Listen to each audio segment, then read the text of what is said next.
negotiation ya kwamba that is not the Kenya that we want. Sasa mimi nataka hata kuuliza, unajua hata kama mtoto hakusoma, haelewi chenye kinaendelea, anaweza kuambia kwamba waziri wa interior Kipchumba Murkomen anasema kwamba hiyo ni sinema tu, eti mwananchi wa kawaida alikuwa wenyewe wako na tear gas, wanajipiga tear gas ili kutafuta umaarufu. Mimi nauliza Kipchumba Murkomen, tear gas inapatikana watu gani katika taifa la Kenya? Na sheria kama wewe mwanasheria, kwa sababu umesoma sheria, inafaa tear gas imilikiwe na nani? So I call upon the IG, tafadhali tumia maskari wako kwa njia ambayo inafaa, kwa njia ambayo imeelekezwa na katiba ya nchi. Mkutano kama linda mwananchi inafaa provide security. Wewe ndio unafaa kutuma ama askari provide. Wachelo bende hoido kanyeni ni Julius Betomo bende njagol mugire migawo no endi mana masomo pachoka endi ne chopenyi mkamati urubura no endi mono miyo datho kutende kola kaumenda bende migawo mana masomo sebedo kakoro yudo kendo itiyo godo eni koro Julius Betomo bende no penj mathoth mokalo kamotingo weche gori mag sikunde mag nyawa wakachiel kod nyithindo ma ok ong'e kuonde masomo e kinde moko mathoth. Second question by Honorable Maungu. On the 16 cases, I will give an opportunity to CEO Kemi to answer. But from my submission on capacity building by Kemi, on page 17, I indicated that 15,900 education managers have already been trained and retooled to ensure that they support. And most of these education managers are members of boards of management, because that is where the problem is. And we have a program to ensure we train for the entire country. On a question by Honorable Haro, I would like the CEO Nakonek to answer, but just a moment. Allow me also to request the DG to answer the question on Nyamira projects, and also the question by Honorable Kororia on the mechanism of ensuring that we have a view of all the bursaries, whether they are from CDF, whether they are from county governments. We are working closely with Safaricom. We are creating a system. We don't have the system so far to capture. And in that system, for every bursary given, it will be recorded. And the ministry will have a view. And also, Parliament will also have a view, so that you don't have to repeat same bursaries to same students. So we are working very closely. And in the revamped Jomo Kenyatta Foundation, we are expecting it to coordinate all the scholarships, all the bursaries, and that system will be domiciled at Jomo Kenyatta Foundation, so that they are able to view all students getting scholarships, all students getting bursaries from whatever source, whether it is county government, so that we're able to consolidate and ensure that we don't repeat giving the same student county bursary, CDF bursary, NGAV bursary, Ministry of Education scholarship, until it becomes uncoordinated. So we are doing something to that front. But I think that's a very brilliant suggestion on Honorable Kororia, and we are following it through. Allow me now to request CEO Kemi to start to answer the question by Honorable Haro, and also CEO. Pinyo wacho mapacho kaeri kokalo kuom tend migawo mar somo koro to wuok oko kendo golo siem mager ne jomoko e pacho kaeri mabende ok otiegore ne wechego mag somo kendo onge koda katiesi namba to sebedo kadonjo e skunde mar tiego jopuonjre ne chenro mopogore opogore kama oting'o wende kaachiel koda ka tuke mopogore opogore. Maeri en siem mabende koro to nogol koda ka jatelo mochung' ne chenrogo mag somo e kaunti ma Nandi, Migosi Arizon Muruki, mabende koro to wacho ni skunde mathoth e pacho kaeri osebedo ka orwako jogo ma ok otiegore ne wechego mag somo mar puonjo jopuonjre, gido mabende koro to dhi koda ka taro mar chike ma pacho ka. Jatelo no koro to yango ni biro chuno gi mar wuok oko mar neno ni joma kamago omaki kendo kawnegi ondamo mager mar chika, ka oyango ni maendi en ondamo mabende koro to gikawo mar neno ni gibero sekta mar somo e pacho ka. Na sio hapa tu kwa drama, hata kwa michezo yetu. Kuna shule zina engage coaches from outside, na tungetaka walimu wenyewe wale wameandikwa na TSC wa present hizo team kwa michezo, ndio tuwe na nidhamu na tusiwe na vurugu katika michezo yetu hapa Nandi County. At times schools engage non-teachers to train students in co-curricular activities. These non-teachers are not well equipped on how to handle students, particularly on discipline matters. So when teachers are recognized by the employer, then it means that it's an appreciation. Jonyuol kaachiel koda ka jogweng' opogore poro tekwayo mondo mi kinde ni ma nyithindo biro e yweyo mano madundo mar somo mong'ere kaka half term gineni gibedo machiegni koda ka nyithindo kondo girang gi matut ahinya mondo kik dipo ka koro ginyalo donjore e timbe gwendi mago maricho manyalo weyo ka koro ngimagi okethore mopogore kod kaka ne gidok pacho. Magi kwayo ma bende biro seche ma nyithindo koro to ne ochako ayanga half term kata mana yweyo mano madundo mar koro term ma bende biro dhi nyaka odiechieng' onogo mano mar tich ariyo jumano makiny.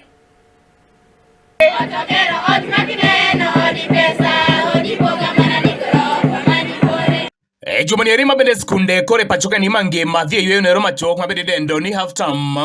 Piny owacho koro wuok oko kendo kwayo jopuonjre kanyakla koda jonyuol e pachoka ni mangima ni ginyalo neno ni gichiwo arita makare ni nyithindo goeko e kinde yweyo ni erima chuok mondo mi one ni kik ginyal donjo e weche njore goeko ma bende nyalo ketho ngimagi. Magi timore kinde gi eki ma bende piny owacho koro neno ni nyithindo duto owinjore donjo e skunde duto e pachoka indi mangima. Weche maket kod magi koro ne olere sub county Nonro Maseme kanyakla koda deputy county commissioner mano Mikael Elizabeth Ocholi. President expects us to leave our homes, leave our offices, tutembee kwa hizi maboma na tutoe watoto wote ambao hawajaenda shule, because we are signatories to the UN Charter and we are not supposed to leave anyone behind. So if we have a student who has not gone to school, then it means technically we are locking them out of opportunities that are going to be obtainable after completing schools. And as a government, we don't want that to happen. Kabende kinego go Mikael Elizabeth koro kos kwayo ne jonyuol kanyakla koda jorit nyithindo. I want to request our teachers that we understand that times are hard, very hard indeed, but they say that necessity is the mother of invention. And I want to request that our invention should not be sending the learners away. Our invention should look at the little that we have and see what we can do so that we can keep the learners in school. When we keep them in school, then it means we are building a better SEME. The small resources that come in as CDF, they are not part of the capitation fund. CDF comes in to assist in infrastructural developments. I would like us to quantify those developments and say that we are going to do our best to keep our children in school. Kabende kata kamano Mikael Elizabeth koro yak malich mokalo ni nyathi ma wuoyi koro ngimane dhi mana nyime kod rochre. Kabende ng'enygi koro ok yudre skunde to ahinya te sub county Nonro Maseme.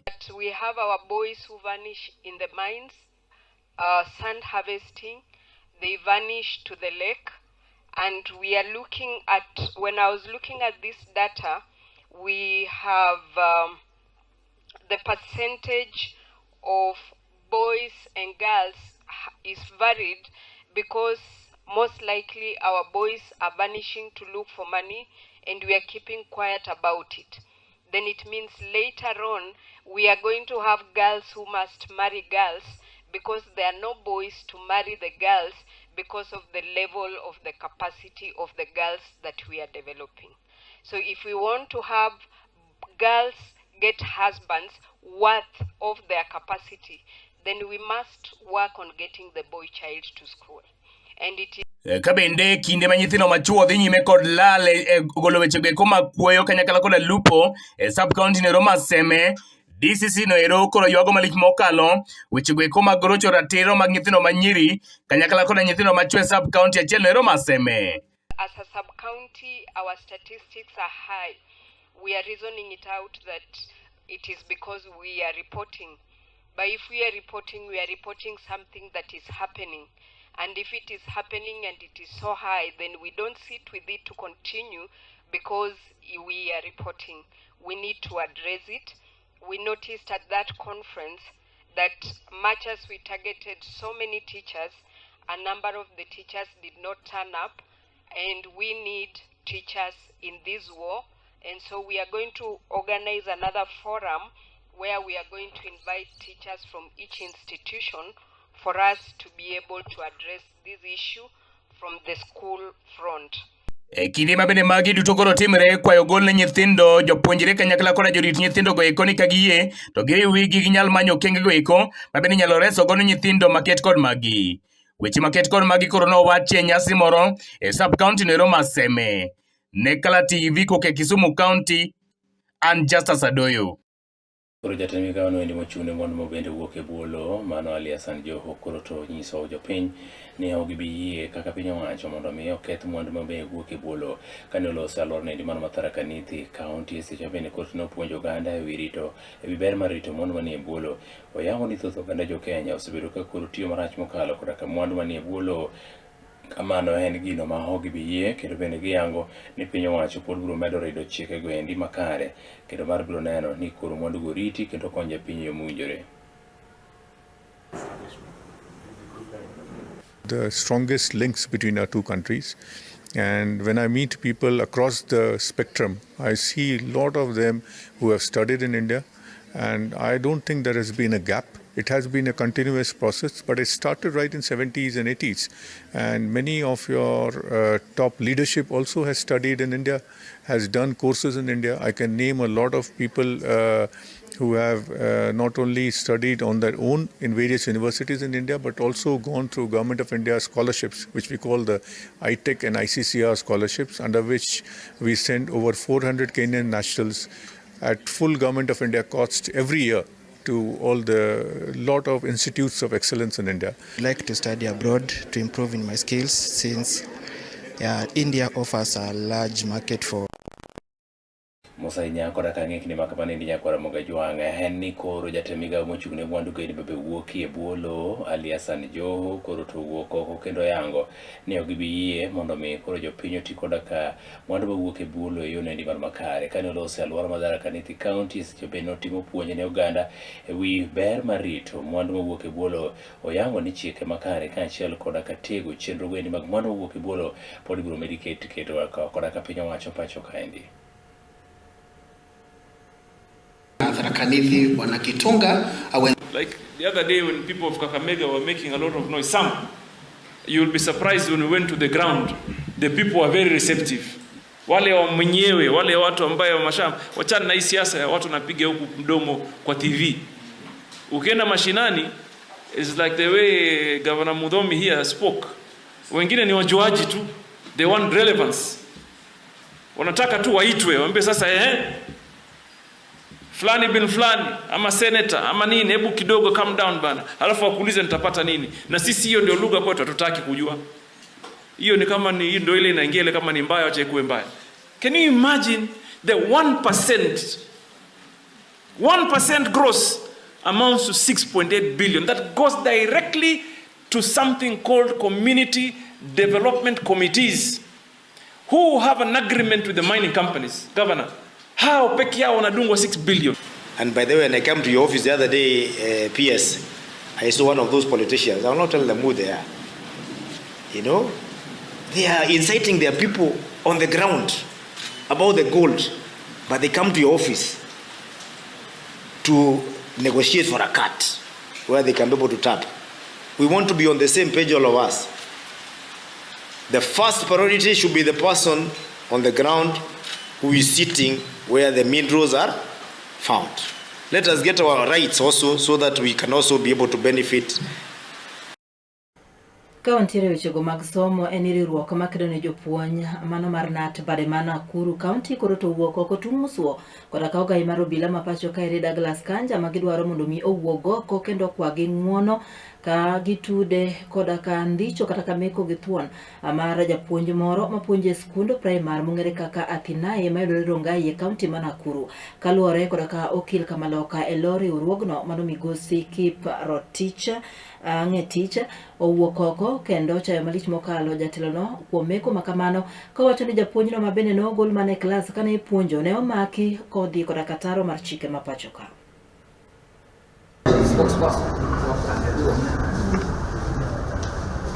Issues to do with police if a teacher has done something wrong, there is means and ways of how you handle that teacher. You cannot go to school to arrest a teacher as if he is a big criminal. There is procedures and ways of arresting that particular teacher. The teacher was met in the staff room, not actually in the staff room. The teacher was met in school. He was not told why she has been harassed. Because she was really harassed, she was given all sort of word by these officers. And to make the matters worse, this is a lady. And the census was arrested by total of 5 officers, 4 men and 1 lady. In any case, we would expect to be opposite. 4 ladies and 1 gentleman. Aliweza kukamatwa na polisi 5, miongoni mwao kulikuwa na polisi 4 wanaume wa miraba 4 ambao waliweza kumshika, wakamweka kwenye gari na wakamkimbiza kwenye polisi ya Kaptembwo District Criminal Investigation Office. Akaojiwa masaa 2 na baadaye wakaweza kumwachilia bila kumweleza bayana ni kwa nini yeye alishikwa. Maagizo yetu kama mawakili ni kuandikia Inspector General wa polisi tumuulize kwa nini wanaume 4 waliweza kwenda kumshika mwalimu, kwa nini mwalimu aliweza kuaibishwa shuleni mbele ya wanafunzi wenzake, kwa nini mwalimu aliaibishwa mbele ya walimu wenzake, kwa nini mwalimu alikatazwa nafasi ya kuongea na wakili, kuongea na familia ama kutafuta usaidizi wa mtu yeyote, na kwa nini huyu mwalimu alisukumwa awe na fedheha na aibu na hakuna hatia yoyote ambayo alikuwa amefanya kinyume cha sheria ya Kenya. Sisi tumeweza kumwandikia Inspector General Police barua na tumempa makataa ya siku 7 aeleze kwa nini polisi kutoka Kaptembwo Police Station ambayo haina jurisdiction kule Rongai, kule Athinae Primary School, aliweza kuongoza kikosi cha polisi wanaume 4 wa miraba 4 kwenda kumshika mwalimu mama Census Ruto ambaye hakuwa amejiami, kumfurusha na kumwaibisha mbele ya wanafunzi, kuenda kutishia walimu na kumwaibisha mwalimu mbele ya walimu wenzake, na kumshika na kumkimbiza mpaka Kaptembwo Police Station, na hamkuwa na hatia yoyote, hakukuwa na ripoti yoyote, hajashtakiwa, hamna sababu yoyote. Kulingana na sisi, hiyo ni violation of the right to dignity. Hiyo ni violation of the right to be assisted under Article 48, under Article 49 and 50 of the Constitution of Kenya, na tumeweka makataa ya siku 7 kwa Inspector General of Police aweze kuomba msamaha. Kama hataomba msamaha, ambapo tutaweza kuzungumzia maneno ya ridhaa, maneno ya fidia, sisi tutaenda mahakamani kupitia kwa petition, mahakama iweze kutupatia amri kwamba Inspector General of Police pamoja na Ministry of Interior waweze kumlipia huyu mwalimu mama Census Ruto fidia, na aweze kulipwa kwa sababu aliaibishwa, kwa sababu alidhulumiwa kijinsia kwa kushikwa na wanaume 4 wa miraba 4 na kuaibishwa mbele ya wanafunzi, mbele ya walimu wenzake, na kushikwa pasipokuwa na sababu. Yani kurachije maromo apar mabendi tudo koda katibe gari magumbanga jore mane onde odiochionongo mano mare ngeso yapane ni mabosi ya kocha mwaka Kakamega Weche gari baksie tulo mabende no bage koda kakwethu bunge la wananchi ne ochope nyimdoni inde mano makisumo kane esoma na giketh mane tudo gigono ekineno ino mabende kocha mkumno we koda komenda maromo lofu pradek mante machenga koro gweto margi kata mana buchi gibende koro polibiro bendi nyime koda kawinjo pacho kaindi.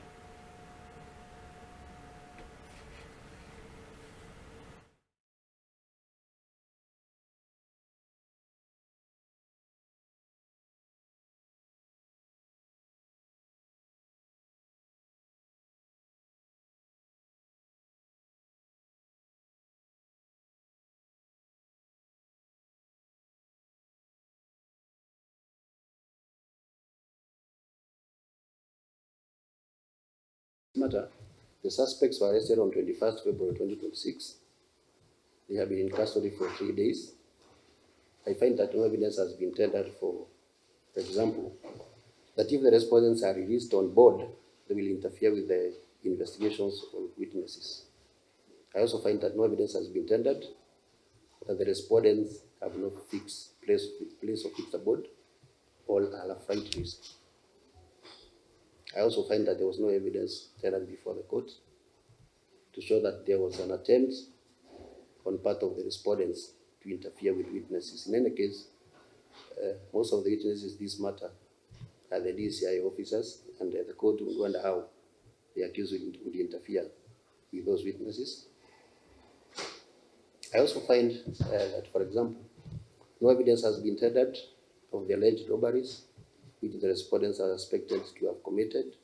For example, an OB report, and none has been attached to the application. The investigation is yet to be completed. For example, the report from the cybercrime analysis of the mobile phones of the suspect. Again, this cannot prevent the cybercrime from processing that report in the event that the accused persons or the suspect are released.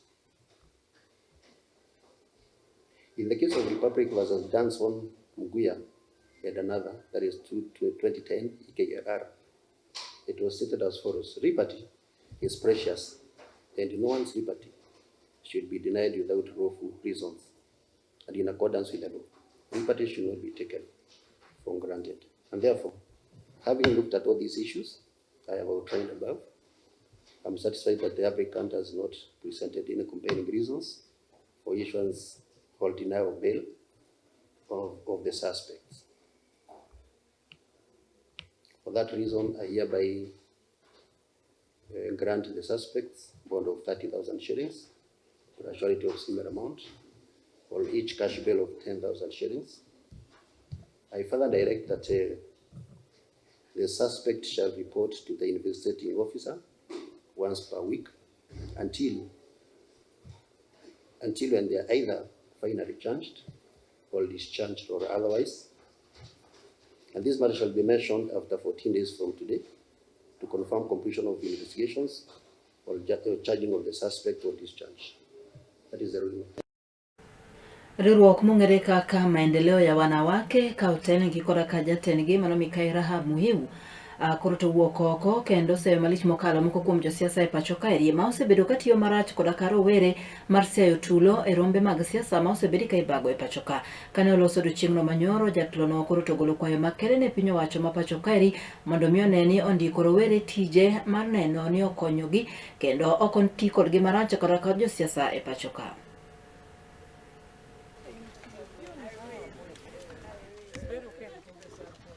The host, Madam.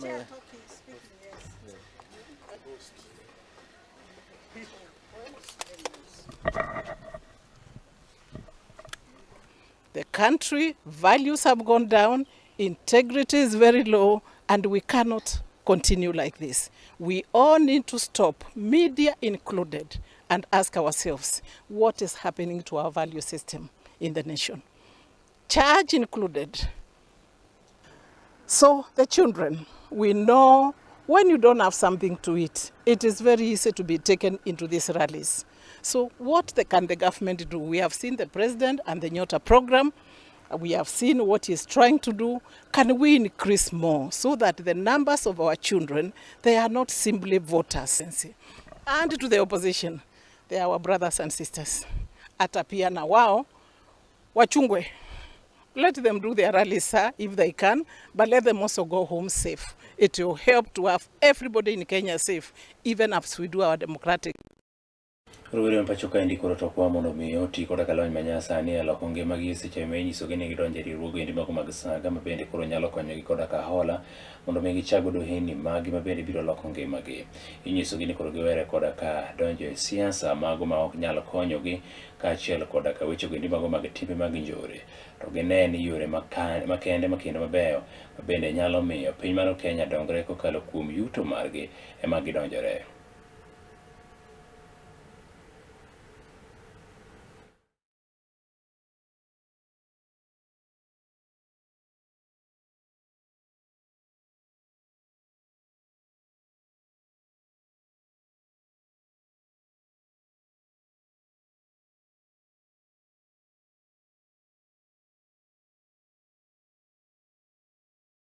I'd welcome and I invite young people that the future is to join circles, to join a way of savings, putting your savings, and also be able to get affordable credit through the circles. Because circles offer affordable credit, loans and others to help us grow the businesses, the economy and the rest. So Gen Zs have a lot to play. And even like we've talked today about innovation and impact, the circles have to be innovative much more to accommodate the Gen Zs and other young people. We continue to build partnerships in this journey. We continue to be the home of Biashara, supporting SMEs and micro SMEs. And also we've increased our participation. We have been experts and market leaders in trade finance. Nkoro joange kanyo kelo agiko mar weche manyien yone ndi mano maradimba okinyi niende mano masani medo nakete ka ndi wanyisi ni kala TV chini pacho ma odwa kekede mabor nyinga Henry Kech kachiro koda an Brenda Agenyo.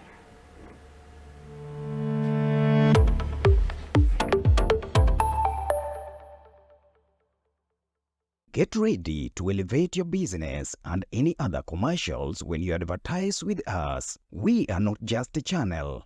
We are your gateway to the peak, for we give you the precision and desire to your commercials. Let us be your partner in success, broadcasting your message to thousands of our viewers.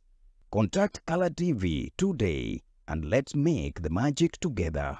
It's enough to make a grown man cry, but not this man. Get back in there, Tia. Tok yudo thuolo mar ng'eyo mathoth kowuok kuom jopuonjewa e sikunde ka iduogo pacho, warwaki kod chenro mamit molosi mana ne in iwuon mar kweyo pachi kaka nyathi. Chenro mar bang' sikul chakore saa 10:30 mamidhiambo nyaka saa 11 mamidhiambo, kama iyude sigana, wende manyasani kaachiel kod machon, kaachiel kod miel motimo cathedral mabende mori kaka nyathi. Bang' skul, chenro manigi mor lilo ne nyithindo duto. Color TV, machiegni pacho ma e odwa.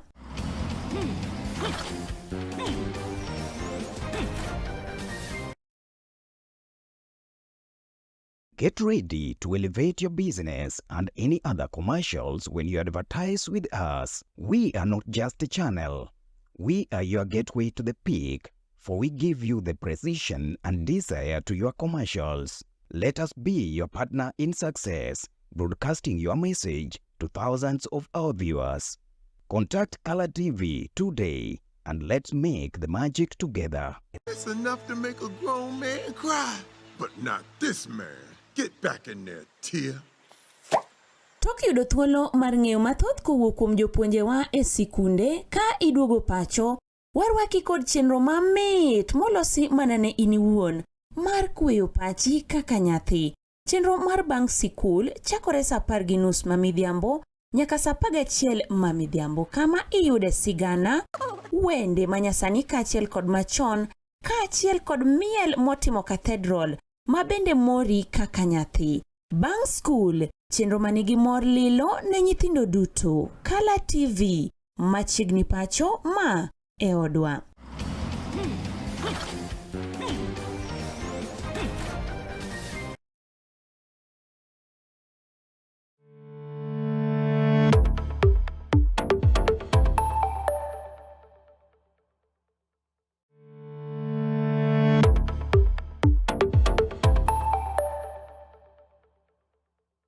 Get ready to elevate your business and any other commercials when you advertise with us. We are not just a channel.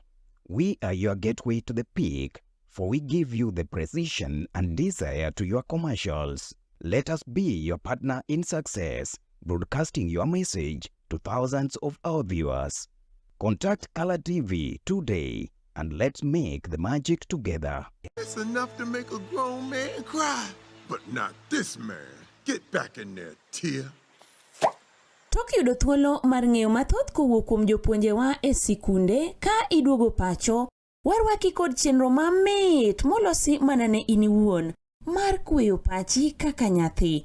Chenro mar bang' sikul chakore saa 10:30 mamidhiambo nyaka saa 11 mamidhiambo, kama iyude sigana, wende manyasani kaachiel kod machon, kaachiel kod miel motimo cathedral mabende mori kaka nyathi. Bang' skul, chenro manigi mor lilo ne nyithindo duto. Kala TV, machiegni pacho ma e odwa.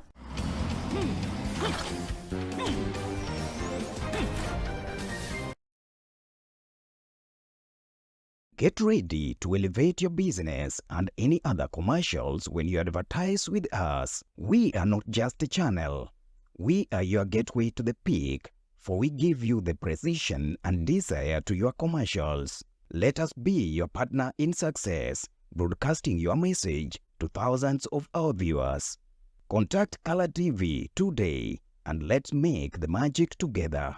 It's enough to make a grown man cry, but not this man.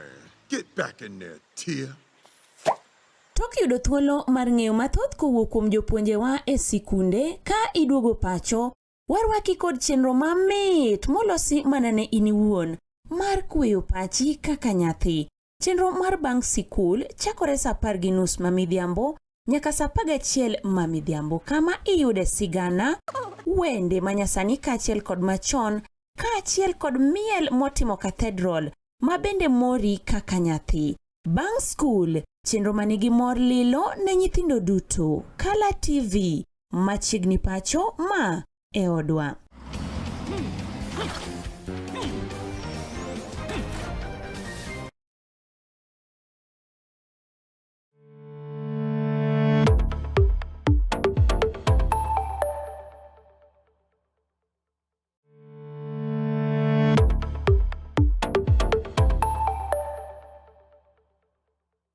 Get ready to elevate your business and any other commercials when you advertise with us. We are not just a channel.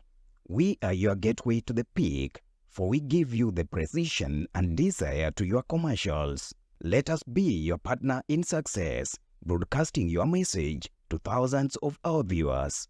Contact Color TV today and let's make the magic together.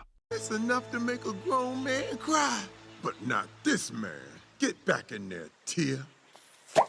Tok yudo thuolo mar ng'eyo mathoth kowuok kuom jopuonjewa e sikunde ka iduogo pacho, warwaki kod chenro mamit molosi mana ne in iwuon mar kweyo pachi kaka nyathi.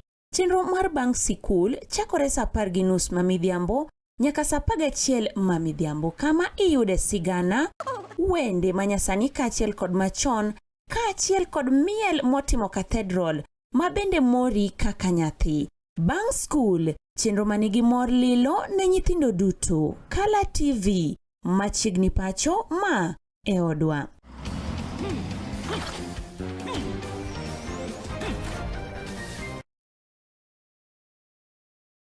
Get ready to elevate your business and any other commercials when you advertise with us. We are not just a channel. We are your gateway to the peak, for we give you the precision and desire to your commercials. Let us be your partner in success, broadcasting your message to thousands of our viewers. Contact Color TV today and let's make the magic together. It's enough to make a grown man cry, but not this man. Get back in there, tear. Tok yudo thuolo mar ng'eyo mathoth kowuok kuom jopuonjewa e sikunde ka iduogo pacho, warwaki kod chenro mamit molosi mana ne in iwuon mar kweyo pachi kaka nyathi. Chenro mar bang' sikul chakore sa 10:30 mamidhiambo nyaka sa 11 mamidhiambo, kama iyude sigana, wende manyasani kaachiel kod machon, kaachiel kod miel motimo cathedral ma bende mori kaka nyathi. Bang' skul, chenro manigi mor lilo ne nyithindo duto. Kala TV, machiegni pacho ma e odwa.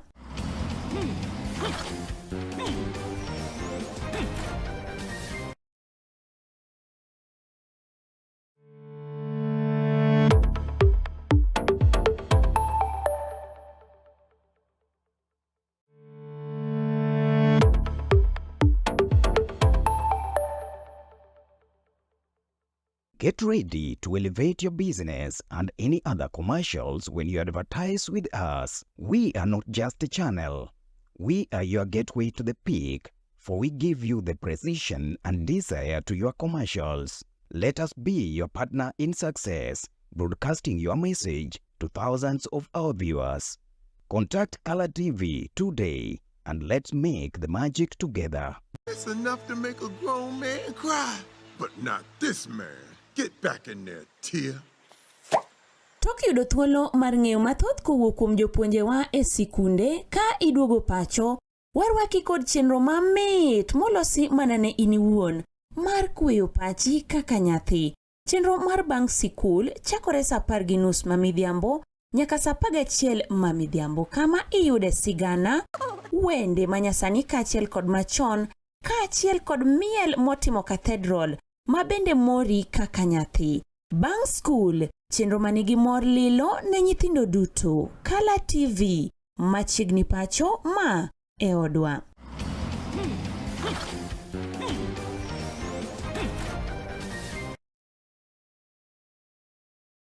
Get ready to elevate your business and any other commercials when you advertise with us. We are not just a channel. We are your gateway to the peak, for we give you the precision and desire to your commercials. Let us be your partner in success, broadcasting your message to thousands of our viewers. Contact Color TV today and let's make the magic together. It's enough to make a grown man cry, but not this man. Get back in there, Tia. Tok yudo thuolo mar ng'eyo mathoth kowuok kuom jopuonjewa e sikunde ka iduogo pacho, warwaki kod chenro mamit molosi mana ne in iwuon mar kweyo pachi kaka nyathi. Chenro mar bang' sikul chakore saa 10:30 mamidhiambo nyaka saa 11 mamidhiambo, kama iyude sigana, wende manyasani kaachiel kod machon, kaachiel kod miel motimo cathedral ma bende mori kaka nyathi. Bang' skul, chenro manigi mor lilo ne nyithindo duto. Color TV, machiegni pacho ma e odwa.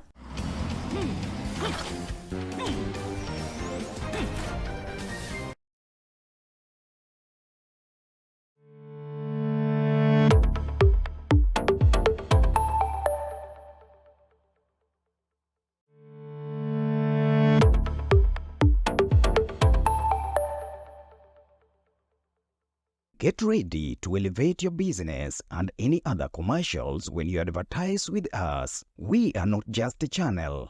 We are your gateway to the peak, for we give you the precision and desire to your commercials. Let us be your partner in success, broadcasting your message to thousands of our viewers.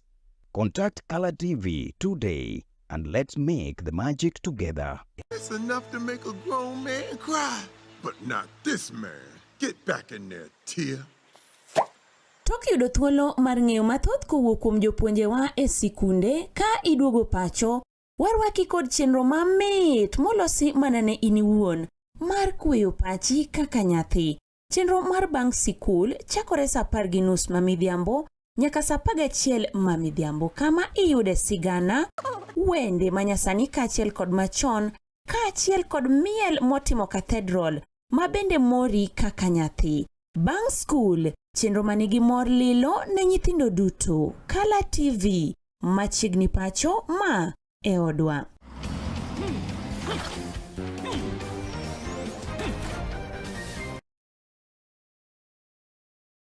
Get ready to elevate your business and any other commercials when you advertise with us. We are not just a channel. We are your gateway to the peak, for we give you the precision and desire to your commercials. Let us be your partner in success, broadcasting your message to thousands of our viewers. Contact Color TV today and let's make the magic together. It's enough to make a grown man cry, but not this man. Get back in there, Tia. Tok yudo thuolo mar ng'eyo mathoth kowuok kuom jopuonjewa e sikunde ka iduogo pacho, warwaki kod chenro mamit molosi mana ne in iwuon mar kweyo pachi kaka nyathi. Chenro mar bang' sikul chakore saa 10:30 mamidhiambo nyaka saa 11 mamidhiambo, kama iyude sigana, wende manyasani kaachiel kod machon, kaachiel kod miel motimo cathedral ma bende mori kaka nyathi. Bang' skul, chenro manigi mor lilo ne nyithindo duto. Color TV, machiegni pacho ma e odwa.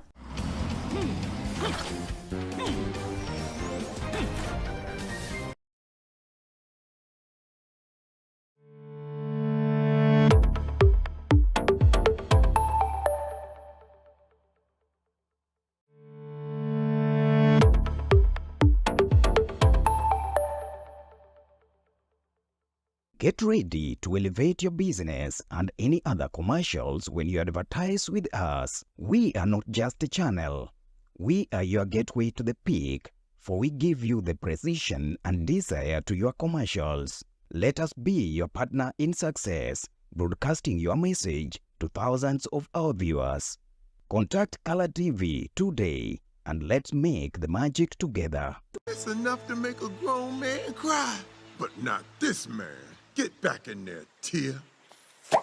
Tok yudo thuolo mar ng'eyo mathoth kowuok kuom jopuonjewa e sikunde ka iduogo pacho, warwaki kod chenro mamit molosi mana ne in iwuon mar kweyo pachi kaka nyathi.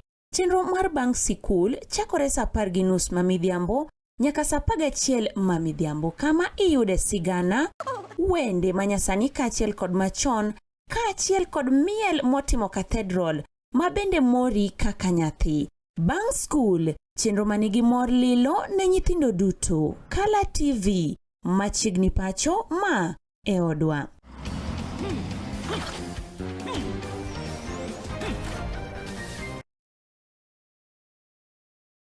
Get ready to elevate your business and any other commercials when you advertise with us. We are not just a channel. We are your gateway to the peak, for we give you the precision and desire to your commercials. Let us be your partner in success, broadcasting your message to thousands of our viewers. Contact Color TV today and let's make the magic together. It's enough to make a grown man cry, but not this man. Get back in there, Tia. Tok yudo thuolo mar ng'eyo mathoth kowuok kuom jopuonjewa e sikunde ka iduogo pacho, warwaki kod chenro mamit molosi mana ne in iwuon mar kweyo pachi kaka nyathi.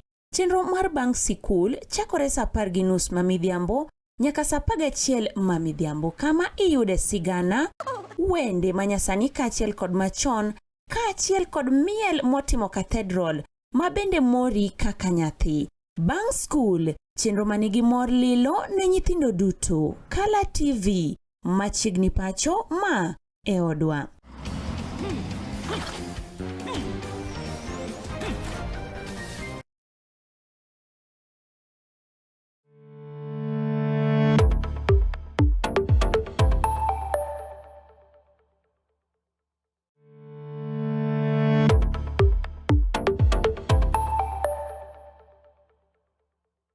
Get ready to elevate your business and any other commercials when you advertise with us. We are not just a channel.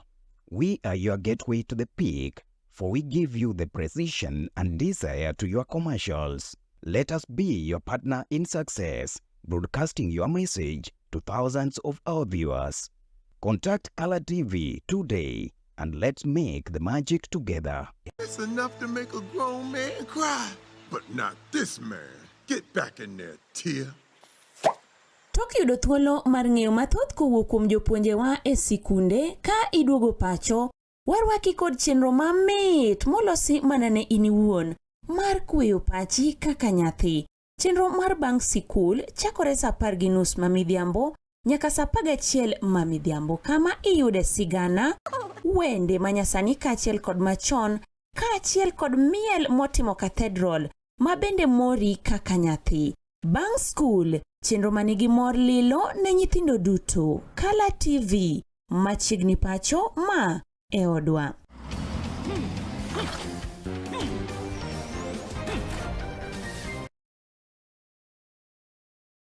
Get ready to elevate your business and any other commercials when you advertise with us. We are not just a channel. We are your gateway to the peak, for we give you the precision and desire to your commercials. Let us be your partner in success, broadcasting your message to thousands of our viewers. Contact Color TV today and let's make the magic to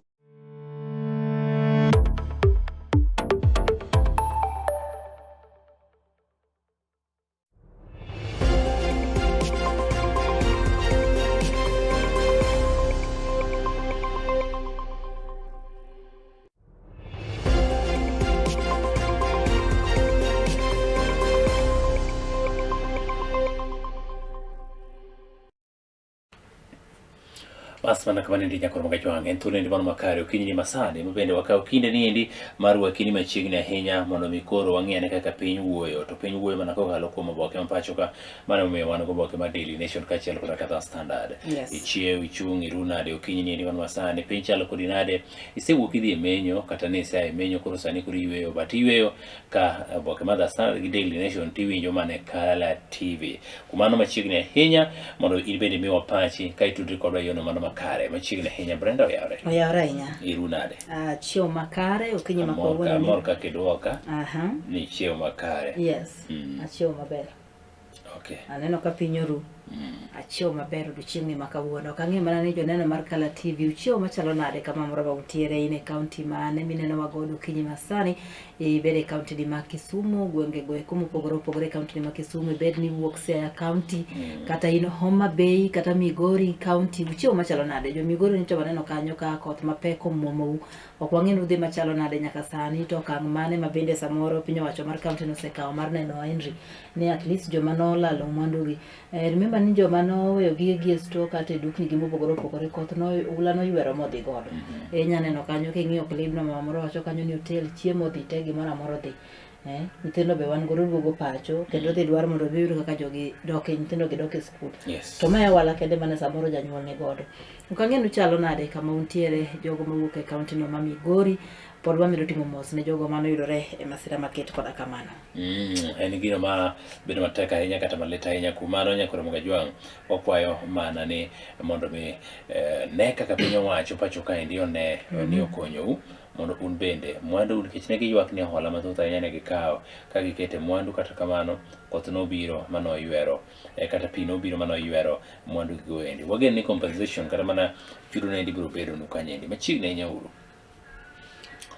oboke mano mar Daily Nation achako kanyo oboke no mar Daily Nation wach maneno komi pe kanyo en the Russian machinery wach mar recruitment mar jo Kenya e piny Russia ni eki maneno komi pek kanyo kendo anyalo wacho ni kawuono ka anatemo fwaro story no eko maber taneno ka at least now names are being called ingini macha mokwongo ni nyiso mana ni jomoko tere piny Russia and we don't know who is recruiting these people but at least kawuono taneno ka nying moko chako wuok jomochung'ne joma is behind this recruitment mano ni kanyo e ito oboke no eko mar The Daily Nation e page ne mokwongo kendo wadhi yude kanyo page mar 2 bas mano nitiere kanyo endi nyakoro Magajwang' wadhi yude kaso wach mag Edwin Sifuna mabende koro to en kanyo endi koda ka thuolo kata dekriwore koda ka opposition bende nitiere kanyo endi omi pek wadhi yudo kanyo endi mago wadhi yudo kanyo nyakoro Magajwang' ma itene endi mano mar 4 aeto king'iyo kanyo endi iteno mano mar 7 bende wayudo kanyo endi ni top counties kata top 10 counties in job creation nitie counties maro mapar ma osebedo ka ogo ngala nyime weche endi mag neno chiwo tije ne oganda e pacho kae wadhi ng'iyo kanyo iteno endi mano mar 7 koro wachaka ne kanyo endi koda ka iteno mano mar 2 the Russian machinery unmasking man recruiting Kenyans for war. Henry wan kae gi jago miluongo ni Festus Arasa Omwamba jagidi 33 kende en gi agency mare mo recruit godo jo Kenya ka madhi tiyo e piny mar Russia so piny owacho ma pacho kaeri wacho ni kaluwore gi maling'ling magitimo gi link Germany gi weche go eko mag recruitment of Kenyans into Russian war mosebedo ka dhi nyime kata kamano Germany odagi kisomo the whole story kanyo gombo kanyo ni janeno mar Kala TV ang'i kawo oboke no mondo misom kanyo Germany odagi ni en mano gimoko timo osebedo ka recruit jo Kenya mang'eny to nyaka sani jo Kenya mong'eyo ni e piny Russia kokalo kuom agency mane gi mana ji 28 to gitimo mana jobs mamoko manomol tije mag ywecho tije mag konyo e udi sirikal nigi maling'ling mabende giyudo on daily basis and king'iyo the NIS mabende chiwoga piny owacho maling'ling ka gise kine ka koro iro dum kama it means ni mach nosemuoch ka ineno mach nosemuoch ka and again inyalo ka kigidi jodito bende ong'eyo jodito ong'eyo en mani koro ja Kenya mama samoro bende is innocent inyalo rwaki or ja Kenya ni endi bende onego bedo question ni to ere kaka osebedo ka timore ing'en tamruok is not but after thorough investigation moyudi ni nitiere ABCD man names mabeno te Russia napani chik to nego kaw in general awacho ni onego gidhi nyime gitimo nonro matut mondo kik dipoka giketo ng'at ma onge kod kendo samo ng'ani nyalo tibedo medan timo ohande moro to kendo jogo ber also doing good kuma gintiere but not ni Russia to ka en motimo tema coach ni endi kendo biro timo moko winjore onego kaw ne chik kendo wacho kanyo no makore matut nyaka gi jomoko e pacho ka ma ok oluong nyingi kaito makore nyaka gi jomoko e piny Russia. So this is a deal na web moro kanyo maging'anga gima gitimo kendo wacho ni moko kuom jogo magigolo pacho ka gini golo gini tero kata mana e piny moro nono ok kata mana Russia itero gi piny moro nono e tije mopogore nyaka jomosedhi e pinje mamoko gi chak imiyo gi abeta deal mondo mi oduogo gi pacho ka gimoro mano mako wanga ma Germany oduoko kane Daily Nation owuoyo kode aspana en e piny Russia but yango no bro duogo Kenya ka e dwe mar adek mondo mi answer question kaluwore ni sani en wanted e Kenya ka owacho ni most of these people madhi Russia ok gin joma ichung gin joma dhi kendgi kadwaro to ka githedhi magi sign agreements ma pesa moro donjo negi matin to giepo giringo gichak giduogo e embassy mar Kenya piny Russia kasto giwacho ni notergi gi thuon ka gikia to in real sense to Germany wacho ni notergi ka ging'eyo but adawacho ni neno gigirire tete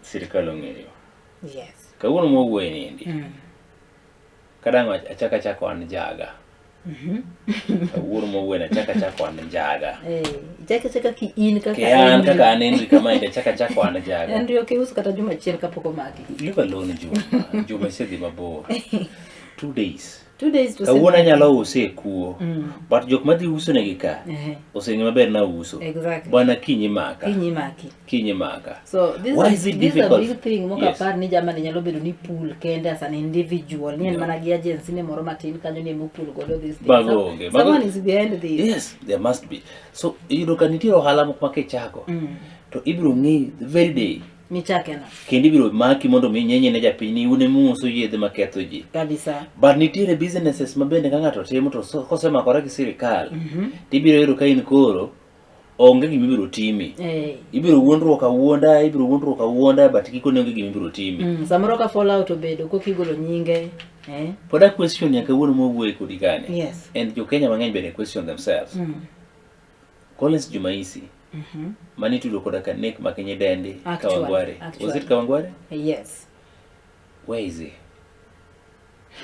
kano make mai wachi no la nyalo kawo sirikal owuoke jela nyalo kawo sirikal dweche gi te kapok onge kuma nitiere kapok omake to ere kata kaka napon to why would that person just kill women 100 meters kama 100 meters the police station and then king'iyo kama nodake ode kani nyalo na luora mar picha ne mar kama nodake Kawangware sama ne obila ochopo kanyo ka wacho kata jotelo mochune chogo magete kuchopo kanyo mar ne kawo video bane kawo pala whatever lewni mane giyudo and whatever kani nyalo ng'iyo that kind of a place anyway ni od cha dijirende katete ng'acho senego ng'acha nyalo nego mone iye kanyo kata ng'ato 100 nonego gi madhi over 40 so onege kawuono with all that blood and everything mopog body no in the same house I guess someone is fooling us mocha kotingi e gunia kodhi wito gi that kware and nobody saw it then ochako rito kendo ochako yudo miyo machielo mon gitonge no someone is fooling Kenya but koro mano manyiso ni nitiere gik moko ma sirikal ong'eyo to onge gima ginyalo time ng'ani cannot be trading this much mokawo jok moter kuno ka sirikal ok ng'ama register over 1000 Kenya ng'ama register kidienje gindi kata agencies gidong it's the same government so they want to tell us ng'ani nigi makruok mane matut gi Russian government jo Kenya to kia ma joka yie ma recruit joge wuo nikech for one ka wuok Kenya ka indika dhi e piny maoko I must give proper reason momiyo wuok Kenya ka kadhi oko the moment madwa loso osiepe kinda bende gi Kenya kech ok inyal bedo osiep jomoko ka ito kidhi thurgi ma in bende idhi timo nade idhi neno kaka ohala no chalo so it means ni ng'ani either odhi nyaka Russia or jo Russia go bende biro Kenya ka seche ma jo Russia biro Kenya ka bende nyisowa ni to gibiro mang'o Exactly. So it means ni sirikal ong'eyo maleng'. But amor ni gisechako timo nonro gi yoro ji, but kigiket nyinge jok ma onge ketho e ketho. Ite maradek awan kanyo gi reign of terror, return of dreaded border gangs. Border gangs magikoro weche go mag insecurity momako kumora mora e Kenya kaeri. Waneno kanyo ma jawer magwende gweko mag gospel Jimmy Gate. Jimmy Gate nchaneno pichane kanyo no monje gokinyi. Mani gokinyi ma ng'ato timo ran. Mano piny oseruo already kete ng'anya ringo gokinyi mar saa 9 and whatever. Nyiso ni it was just saa 12 ka. No monje kanyo motong' lwete. Omae simbe ne gi mwandu mana en go sechego. Achaka no malo kanyo ja boda moro Mano jafwambo Habil. Jafwambo. Evans Habil. Mabende polido thieth Aga Khan, kata mane Aga Khan. Yena wach moro ka. And adwa wache gi chuny mamuol. Kendo mana maber. Adwa sayo the media houses. Tadwa sayo jofwambo, including maybe myself and any other person. Yes. Tadwa sayo jok motele media houses go. Akena wachi ni wana gi quacks in the name of jotelo mag media houses. And I'm not sorry to say this. When you look at our media houses, Masani, there are some of the issues that they will only highlight in favor of so and so. Magi are the things more worth being talked about. But I'm wachoge. Onge. Iluonge jomoko to jigoye mbaka. Ibiro rewgi ariwa bato kwa biwacho ni ni ng'ane. I like media mane wan godo kinde mokalo chien. Yes. Ma one, ne ok gi rely on the handouts mane miyo gi koda ka these politicians. Mondo mikuru gi umege. Henry, you mean ni media sani osebedo gagged. Ok tim tije mowinjore. And that is one of the things makelo this insecurity. Yes. Nikech number one, an jasiasa, an gi kwethna mag njore. Brenda is my friend, wajatele media house moro. So the story mitimo, kata joga mane timo gik maricho ka, abiro dhi tachaka dhi agologi, negiseto ng'ata abiro dhi tadhi achaka gologi, tamako media houses, to land giko endi kako timonade, kaka bet. I beg to differ with you a little bit. Okay. The only way jo piny oseng'eyo godo ni piny rach oko kaeri itong'o ji each and every time. I used to stay in Oyugis, tang'eyo ni Kisumu itong'o ji Nyalenda, Kisumu itong'o ji not Nyalenda, I mean mostly in Nyando. Ahero chien kaeri ne wacho ni rach sana. I think nyaka sani Nyamasara nen kama moleng. Sama tini neno in the media house. I was seeing these stories from the media houses. Kanga mochiwone gi japiny. So, Henry ngamedwaro ni mondo chiw this story because japiny ema bedo attacked. Ineno. Gima temo kelo charo kama. Wan gi jofwambo ginindo kona achiel. Ka gisefwenyo ni gima timoregi bedo attached gi ng'ama kama. To ng'acha cha osemakogi. Okay, kora temo winji. Good. You are trying to say ni attacks mosebedo ka timoregi eki. These are not just attacks, they are attached to some politics. Politicians. I tell you, can I be attacked? Okay. Can I be attacked? And I went to a police station. No nyisa maber. Ni jogi endi politicians ulowa. And just go to these police stations. They will tell you these things. Politicians gi ulowa. Nikeche. Magi joge gi ka inangi make makane ido ni dhi tere kucho, igoni simu, just a phone call. Ng'ame mako nowe, boss ni magochuni, ng'ame mako nowe, mano ng'at ng'ane. What will you do? But ka wanyalo bedo gi media houses mabende ok onyiew. Ing'eni seche mitimo mano, to osekawo Henry moro, osekawo Brenda moro, ng'ate moro biro menyo, biro kwedo weche go. Ineno gi Raila no. And mondo waluong jowa gi bende wago godo mbaka. Restrictions moko nitiere ma will not even help. Like sani wan gi insecurity mag boda.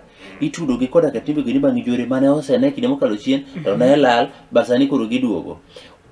who cares about talking about these things? But when we talk about what will be the repercussion of talking about that? So I think, Henry, that is a challenge to the media houses and media personalities, starting with you. Start talking. Wogoko.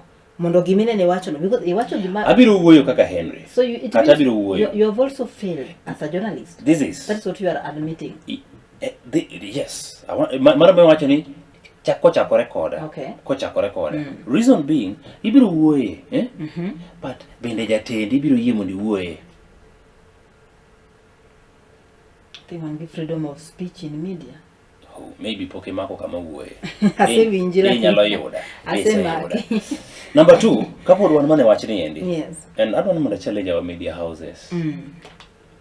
Wawe bedo gagged gi these politicians too much. Makata koro gitimo gik maricho ok wanyalo wuoye. Medias onego be. I remember, I tell you, and mata nyisa isa for free. When I was in radio, there was a program Mokinyi mabene ne temo. I really liked how jofwambo machon ne temo their programs. Yes. And not nikech kora ngegi in one way or the other, but I was admiring how they were doing their work. Jared Ojwang, the late senator ilungo ne was it Ben Oluocho Kelo. Yes. Ineno. By then Jared was in Namlolwe mocha kudugo bedo Sky. Ben Oluocho Kelo ne ntiere Radio Ramogi. Ne wan gi presenters makata kani winjo katimo the program. Yes. Ti winjo ko otouch japiny directly, but masani gi endi en adwa paka ja siasa from kaka donje program tadwa tieko. Adwa lwa ja siasa nikech odhi miya handout. We are not doing our best. We are not doing the right thing, I tell you. To finalize. Aduna kwa jotelo. Iduongo Molo Raymond. En mata dwano dhi ne straight. Mano PS. Mar Arita. En mata dwano dhi ne straight. Ng'at mawinja kata maneno kala TV okiny masane. Nyalo mana kawo this part mawachone. Yes. To dhi omi jaduong' Raymond Omolo. Jaduong' Raymond Omolo. Iwuod Luo. Oganda Luo tho. Either jogi mamiyi maleng', miyi wrong information. Kuom oganda matho.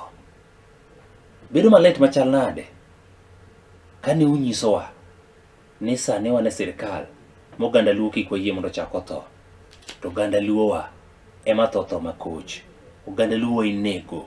To iyudo ka jok manegogi moko kuomgi nyaka polise, obila ma ichung'negi marita kwe ni e lweti chak negowa rahia. Mano iwuoyo about jogo ma wito ngimagi e yorego mag siasa. Yore mag siasa gi abiro ka. Okay. Iyudo ka jo apikni wa bende negore kendgi to ginego japiny. Jaduong' Raymond Omolo arita kwe ni e lweti.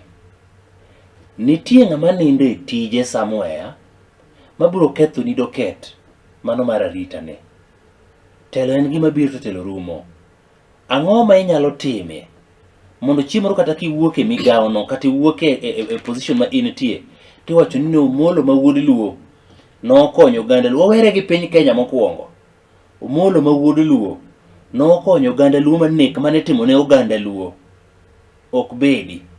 E kinde siasa mokadho chien ibiro yudo ka dho udi mamoko ni kele Luo land ka. Kinde mag siasa mine migo kura mondo mi gitim ang'o, gitim time maricho ne oganda Luo. Jaduong' Omolo, ka ok in gi jok maricho e lweti, ka ok in gi jok maricho ma in go, to either jomoko tiyo kod thuolo mimiyogi kata mibedo godo machiegni kodgi mar timo timbe njore. Raymond Omolo, ka ok in gi jok maricho manie bathi matimo timbe marichogi, to either jok moko marichogi tiyo kod thuolo mar bedo machiegni kodi nikech wang'e Raymond Omolo to gibiro timo timbe maricho to biro ketho nyingi. Iwuod Luo, ne kaka oganda Luo tho. Konye oganda Luo mondo chieng' ka koro iwuok ka tiwacho ni oyo Omolo nokedo ma oganda Luo ne ok wet ngimagi e lwasi makoch. Ka jok moko wasewinjo kae nikech jofwambo winjo weche, jopiny wuoyo, nitie kwetho moko machal ka gima itiyo godo e weche gondi mag siayo njore. Be gin jo pikipiki magidonjie, Gin jok moko bende miyo dola moko matin kata pesa moko matin mondo pogi Eduong' Raymond Omolo. Nyalo bedo ni ng'ato dwa ketho nyingi, to kik iyie mondo ng'ato keth nyingi nikech otimo timbe maricho. Ka ok in kod jok moko maricho ma in go, to either jomoko tiyo kod thuolo ma ibedo kod go machiegni e yor timo timbe maricho.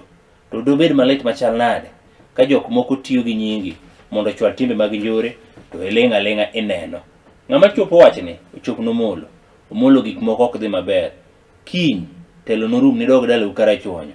To jok ma samoro itimo ne gik maricho teleng noganga genesti. Wuog oko wuod luo, konyo ganda luo, kik iwe telo ma ji nitiere ne. Nego ganda luo. Jaluo mitiyo godo yor nego jaluo wadgi, ni miye pesa mondo dhi oneg jaluo wadgi. Kiny to nobed mari. Parane ka nyathini, nyaminu, wuonu, minu moro, owadu moro, emi itimo ne kama, emi nyiso ni koro obi mondo mi onegi kata onegi. Dibed machal nade. Wabedru jok moko moherore wawegi kaka oganda luo. Waweuru negore kiwan mondo dhoudi mamoko omiwa luor ni jokaka obedo gimoro achiel ok negre. Omolo kik yie jomoko ti gi teko ma in godo kata ng'iyo ming'iyo go kodgi kata bedo machiegni kodgi nigi nego godo oganda luo. Wuog oko, either jok madwa tiyo gi teko ni, you either shoot them, you either kill them or send them away. It's only two options. You either kill them or send them away. I'm done. Ng'ato nyalo chopo no Omolo ote. Wa condemn insecurity ma osebedo maneno e pacho kaeri, kendo jopiny mathoth jomoko osewito ngimagi kokalo kuom insecurities makamano. So the relevant authorities, jogo mochung'ne chenro mag chiwo arita mowinjore ne jopiny, neuru ni weche goeko mag security obedo makare e pacho kaeri. Wadhi e ite mar Weche dul mane mochung'ne gine Media Council of Kenya. Dong. Mochung'ne jofwambo. Yes.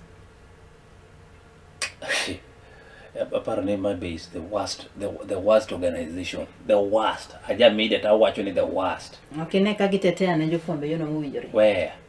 Then if they are doing, what are they doing? Anyway, Andrea nyalo wacho ni kaluwore gi monj mimonjo godo jopiny, Yes. Okay, according to me, monj mimonjo godo jopiny, gini itimo ne nyaka mama mboga. Ibiro yudo ka nyaka mama mboga, nyaka joma tiyo M-Pesa, ok en jofwambo kende. Monj ni eki en monj ma itimo ne gi like everybody. Gina nyocha wawacho kaeri, one of it en unemployment. Nyalo bedo ni samoro unemployment miyo jomoko koro chopo e okang' moro ma gin gino mani gimecha gi tuon. Like king'iyo kaeri, king'iyo picha ni, ma en jawer to ma en jafwambo. Nyiso ni life mar jopiny te life wani kuma rach. Mon tinde ji ok nya uso oko kaeri, nyaka ma piny lele kaka chon nyalo romo saa 3 tinya pok ionge chumbi tiwacho kare chumbi no rumo ka warenga dhi akaw chumbi duka. Ibiro ka dukni oselor ma piny oling moling thi. Ndalo machon gik ma kamago ne onge. En insecurity momedore.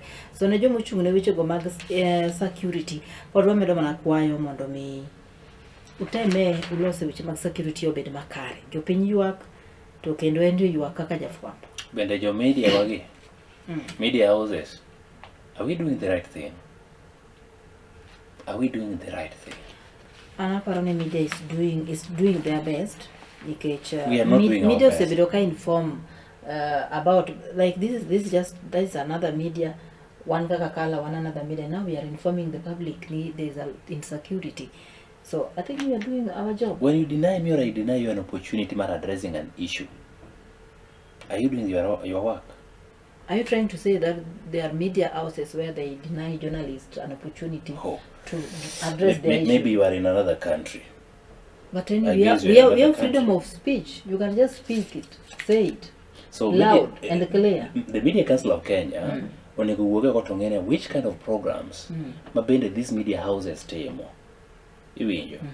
Which programs mabende these media houses temo? Yes. Manyalo kelo lokruok. Not just na yao reta, yao TV na ineno, jineno jopinji wuoyo, enri gini TV kanya enri gini radio moro kanya endi. Bende gini the programs majowa gi temo.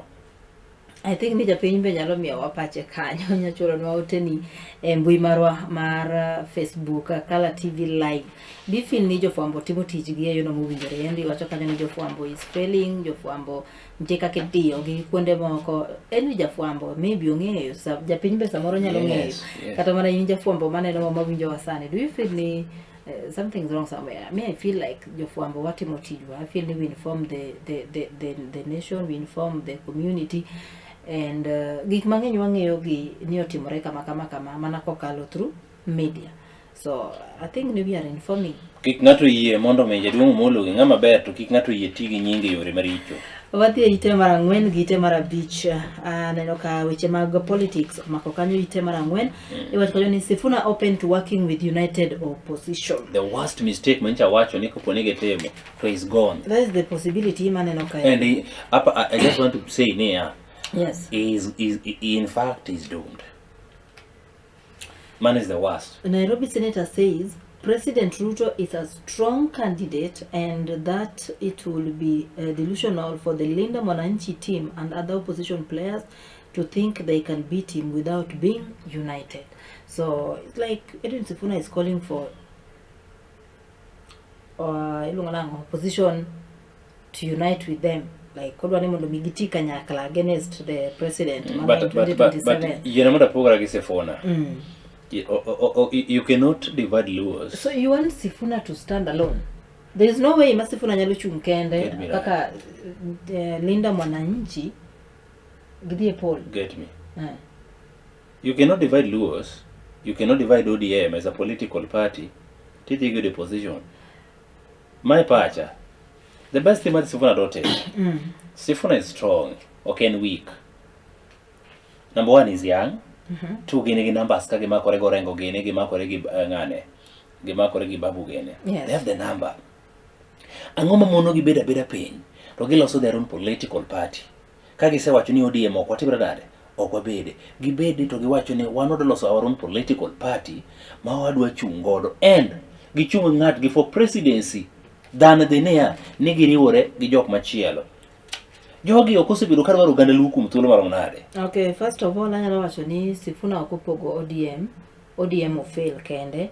Leadership mar ODM te, leadership mar jotelo ng'ata moseluongore ni jatelo duond buch siasa mar ODM. You people have failed us. You say fail that duond buch siasa mar ODM kendo you embarrass yourself.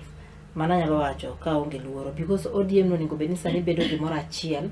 Kendo ODM no ningo beni bedo motegno kaka ODM osebedo kaka bedo motegno. Mane is the only thing mabro. Jogi kodhi ni jogi dhi kone aka jogi dhi no gidhi nie. They are going to be weak.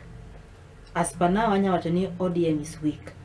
To maybe nitiere kwan moko migoyo piny kanyo kwa nyalo ng'eyo jo siasa goyo ka kwan mopogore. They know what they are doing, but kan ng'iyo gini malong'o nyalo bedo ni pogruok ni is real kind of.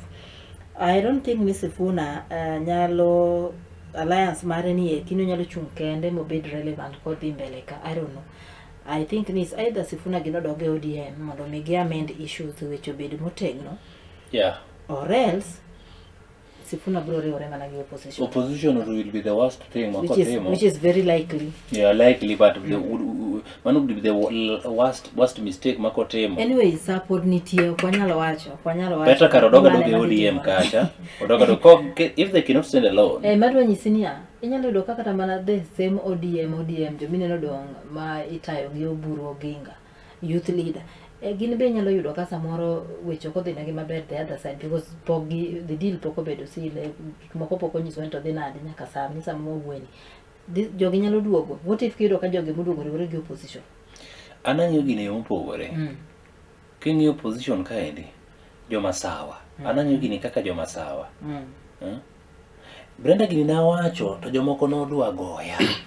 Goya does not mean the physical beating, but kisiasa. Giweche. Yes, giweche. Na wacho ni yudala umoro wengi, in fact that is the term anatiyo godo. Umoro wengi ni President Uhuru Kenyatta demi Raila Odinga komar presidency ko gole ango. Mano kombe madala ne kuso kombe madala gi. Modhi kaka to mi wudu dinga ka okome a mi na nyiso gini jodala ok bitimore. Raila Odinga ok dhi bedo president ni gino niya no dhi bedo kokalo kuom Uhuru Kenyatta. He is not going to be. Henry. And I repeat, Henry Uhuru Kenyatta emane the vote to make Raila the president. The people of Kenya. So samane jo Mount Kenya, wacha ni jo Mount Kenya nigi votes mang'eny, yes. So samane jo Mount Kenya obalo, Uhuru Kenyatta did his best. Me, according to me, I don't think he failed. He did his best because no temo mo chung ne Raila kamano nyalo chunge maybe noko dhi ne mana maber. Adwa koni. Raila Kudinga tuo kowacho no dhi support Mwai Kibaki. Dhano nogone Kibaki kura thogol. Raila Kudinga kano wacho ni mae gimakre 2018 kuro gimakore gi Uhuru Kenyatta no. Uhuru Kenyatta was the best the best president. Kendo kano biro ir President William Ruto. Wangi the number of votes man Raila ne nyalo manto miyo ng'ato ne rom nade. To Uhuru Kenyatta nikech the moment ma ng'ato osebedo kaka the presidential candidate in a community kata a region moro, ng'ano nyalo bedo their kingpin. So just like Raila Odinga was our kingpin. You mean ni Uhuru Kenyatta nokdwa ni Raila obede telo? Bwana, masawa mar piny Kenya. Kogole ang'o? Ng'ama ok kakoro sani ma gin ni aboro. Ministerial positions aboro. Kia PSS 16. To Jaluna ne to nega ariyo kende to igi lit godo mo gidwa kata ni mondo Jaluna ni ochako yude position mo. You want to tell me these are the same people ma kopone ochako ariyo godo kata oganda ariyo godo to are going to make Luos Jaluo nyaka koro bed gi paro moro mochung' ka aerial mar TV. Okay. So according to you, Edwin Sifuna kikriure gi opposition. No, Edwin Sifuna nyalo dhi as a person, you to let not lose. Edwin Sifuna is not now a person. Edwin Sifuna is now a movement. Fine, correct. Any movement, so, but as a movement, and if Edwin Sifuna is going there, remember kanyo tingo nyaka migosi orengo, kanyo tingo jotelo tema support, kanyo aneno ka something na aneno ka trend about Millie Odhiambo, I don't know, talking about joining the other faction, I don't know, oko bedo confirmed anyway, but adwana ndo gimoro kamano according to joke moro mane Millie Odhiambo ome. Remember kanyo tingo nyaka Winnie Odinga gini. These are the people money at that faction. So Edwin Sifuna moving to opposition or either coming back to ODM, Katachung Kende, is not just Edwin Sifuna as a person, the senator of Nairobi County. Is the Edwin Sifuna the movement of Edwin Sifuna. Utingo jotelo kamutingo babu jotelo nikani. So it's not just a small thing. And another watch categorically. If I have to support Sifuna, Orengo, Nani. Who is that person? Babu Owino. Kagine faction mantirio position. Kugi kinyo kanya support President William Ruto. And get two people that I can support. Yes. Onyango Lo, Giliudo Walo. And I'm making it very clear. Onyango Lo didwa koma presidency. And Onyango Lo poko kosa na madanga wachi. What about Miguna? If he comes, yes. If he comes, yes. So Onyango Lo onge gimose koso na mara onge gimose time Kenya kama danga wach niya neno otimo gima kama no fail ang'o gene. Owalo onge gimose time Kenya kama lich madanga wach niya ni mind no otimo gima kama mapenyo kuoro. So if I have to support Sifuna Babu in as much as they are young people mabe ambe da go mondo mi obede leadership ni to kagine faction mar opposition mapokodwa ne jaluo gimo maber, I better support or I rather support Henry opposition of kin Jo Mount Kenya kende kaki keteno. True. As we speak right one now. One yaka gijo Matiang'i mawuok Kisiland. And remember, there are also people from Lowland mabende ni opposition. Mana dear, okatamara. Yes. But kujibiro pinye what are you bringing on that table? And number one, it's as fast. Masamar piny Kenya en maro asenyisi ni gin gaboro ga par koda auchiel ta par koda auchiel gaboro gi to jogi ni gariyo kende tema pod winjo ka igi lit godo ma ok gidwa ni jaluo chako yud gimoro. Okay, mano pocha nyalo miyo Onyango Lo kata nyalo miyo Eliud Owalo if not President William Ruto kopone jawagi but kopone gichung alone I will support them, man, I tell you. I will support them. You want them to chung alone to mean maybe Babu Owino Gendo someone for presidency to run. Yes. We want to see leadership mag young people. To kagin gichagi dok kocha, are they going to be offered? What if kagiri orego position? To gine masamoro chako migi that maybe Sifune makoro chungi. You can be a president. You can be a president. But you don't have the number. Are you saying Sifuna onge numbers? koriwore go opposition Sifuna Number to mean, Mm. are you going to bring MPs and MC? Are you going to bring MPs or bura medwaro? Anyalo bedo the president. Yok anyalo make the president. But banyalo bedo get econo. Okay. Like Kibaki was the president, but don't get econo in Sibaka Zeki lost grand coalition. Even Uhuru himself, he knows. Eite Mara Beach, one can be politicians say they will work with all like-minded Kenyans. Leaders condemn attack during rallies, tell the president to take action. Manoto wel miwero pile, jotelo go manie kwet makwedo piny owacho. Podi wakayuka kanyo gi monj makinde ka kiny demo osebedi ka itimonegi kindego mag rally magi bedo godo e pacho kaeri. Pod amedo sayo jopiny mitiyo godo ni ng'ato biro kia miyo ni miyo gi 1,000 siling 1,000 kende kama to bring chaos e rombe mag siasa. The NCS, Kendo ke odi king'eyo ni nyithindi tiweyo chien gi minodi tiwuok iting'ori mapek iting'o gige lweny idhi kelo monj ma ok ing'eyo ni to dhi rumo ni nang'o. So wabedru joma beyo wan bende jopiny wanyalo tamore gi kaina dieki wanyalo tamore in fact jopiny wang'eyo jotelo matimo gik makamagi wanyalo tamore ma wakwed jotelo gi ma jogi bidhiro nono ni to karang'o motimore. We can change this narrative of violence each and every year politics mora every time weche mag siasa dwa chakore to osefom kikundi koni to gina gige lweny gigi wanyalo tamore kaka jopiny wan wawegi kata koki kwere. So you just stop going to gima odwa ni mondo tim cha. You just stop doing. Kesa moro kwere ni video moro ka trend mar some bodas manoketnegi fuel I don't know wakapewa 1,000 kaso migi some reflectors unyisigi ni mondo koro gidhi gitim kama if it's true no nitie kaka nipango ni mondo gidhi gikel tulo then ne gidagi magiwang'o gigo hadharani then I think ni mane gima wanyalo timo kaka jopiny.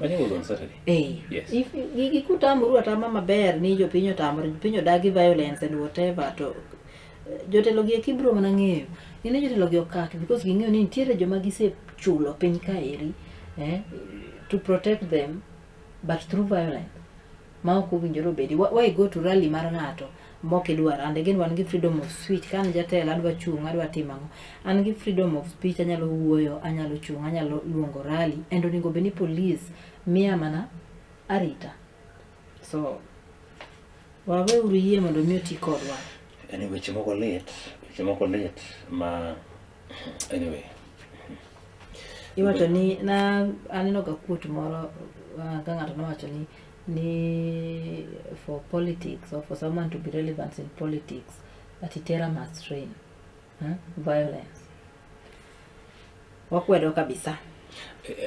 Ineno nitie josiasa gi moko mabende gina kendgi gina jonjore gina as an individual enene jonjore aeto koro chako yudo jonjore wetene mantie but nitie jok moko mabende tima gino nikech ohero Henry koro oparo ni kogo ng'ato nikech Henry to Henry no dhi feel ni kare ng'ano era adier.